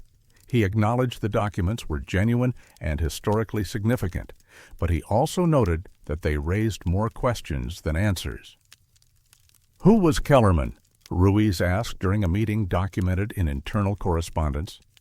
Why bury these reports? Why document anomalies that the Forest Service has never officially recognized? And why do these reports match what our rangers are seeing now? Ruiz recommended the documents be archived and studied further. He assigned a junior historian, a woman named Laura Keaton, to continue the research. Keaton spent 6 months reviewing the reports and cross-referencing them with historical weather data, personnel records, and incident reports. Keaton found several patterns.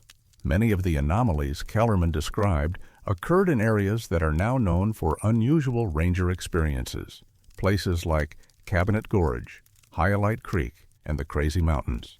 Several locations mentioned in the reports corresponded to sites where people had disappeared in the decades before or after Kellerman's observations. Keaton also found gaps. Kellerman's reports ended abruptly in August of 1954. There was no final entry, no explanation for why the documentation stopped, and there was no record of Kellerman after that date, no death certificate, no forwarding address, no mention in any subsequent Forest Service records. In 2015, Keaton submitted a report summarizing her findings. The report concluded, "The documents are authentic and historically valuable. However, the identity of R. Kellerman remains unknown, and the purpose of burying the reports is unexplained." The correlation between Kellerman's observations and modern ranger accounts suggests either a continuity of natural phenomena in these locations or a pattern of observation and documentation that extends beyond official records. Ruiz read the report and made a decision. The documents would be preserved in the regional archive, but not publicized. "These reports raise questions we can't answer," he wrote in an internal memo. "Making them public would create unnecessary speculation. The information is available to researchers upon request, but we will not actively promote or discuss these findings. The documents were cataloged and stored. A few researchers requested access over the following years. Most were historians or folklorists interested in Forest Service history. None uncovered new information about Kellerman. In 2018, a journalist from Montana Public Radio, a man named Alan Korhonen, learned about the documents through a source in the Forest Service. Korhonen requested access and spent several days reviewing the reports. He produced a radio feature about the discovery, interviewing Galloway, Rothman, and Keaton. The feature aired in November of 2018. It generated modest interest, but no major revelations. A few listeners called in claiming to have information about Kellerman or similar buried archives, but none of the tips led anywhere substantive. One call, however, stood out. An elderly woman from Livingston, who identified herself only as Margaret, claimed her father had worked for the Forest Service in the 1950s and had mentioned observers who kept their own records, separate from official files. She said her father had told her that some rangers believed certain phenomena in the wilderness were being deliberately underdocumented by the agency, and that a few individuals had taken it upon themselves to maintain independent records. Margaret provided no names and no documentation. She said her father had died in 1998 and had never spoken about it in detail. Korhonen followed up but found no way to verify her claims. The Forest Service has not commented further on the documents. When contacted by a researcher in 2022, a spokesperson said only, "The Kellerman reports are part of our historical archive. They are available for review by qualified researchers. We have no additional information about their author or origin." The metal container remains in storage, along with the 600 pages of handwritten reports. And in the wilderness, rangers continue to encounter the same anomalies Kellerman described 70 years ago. Sounds that precede silence, frost that forms coordinates, shadows that move independently, fog that follows. And sometimes, when those rangers file their reports, they wonder if somewhere, in a place no one will find for decades, another archive is being assembled, careful, precise, and patient, waiting in the cold and the dark, preserving what the official record will not.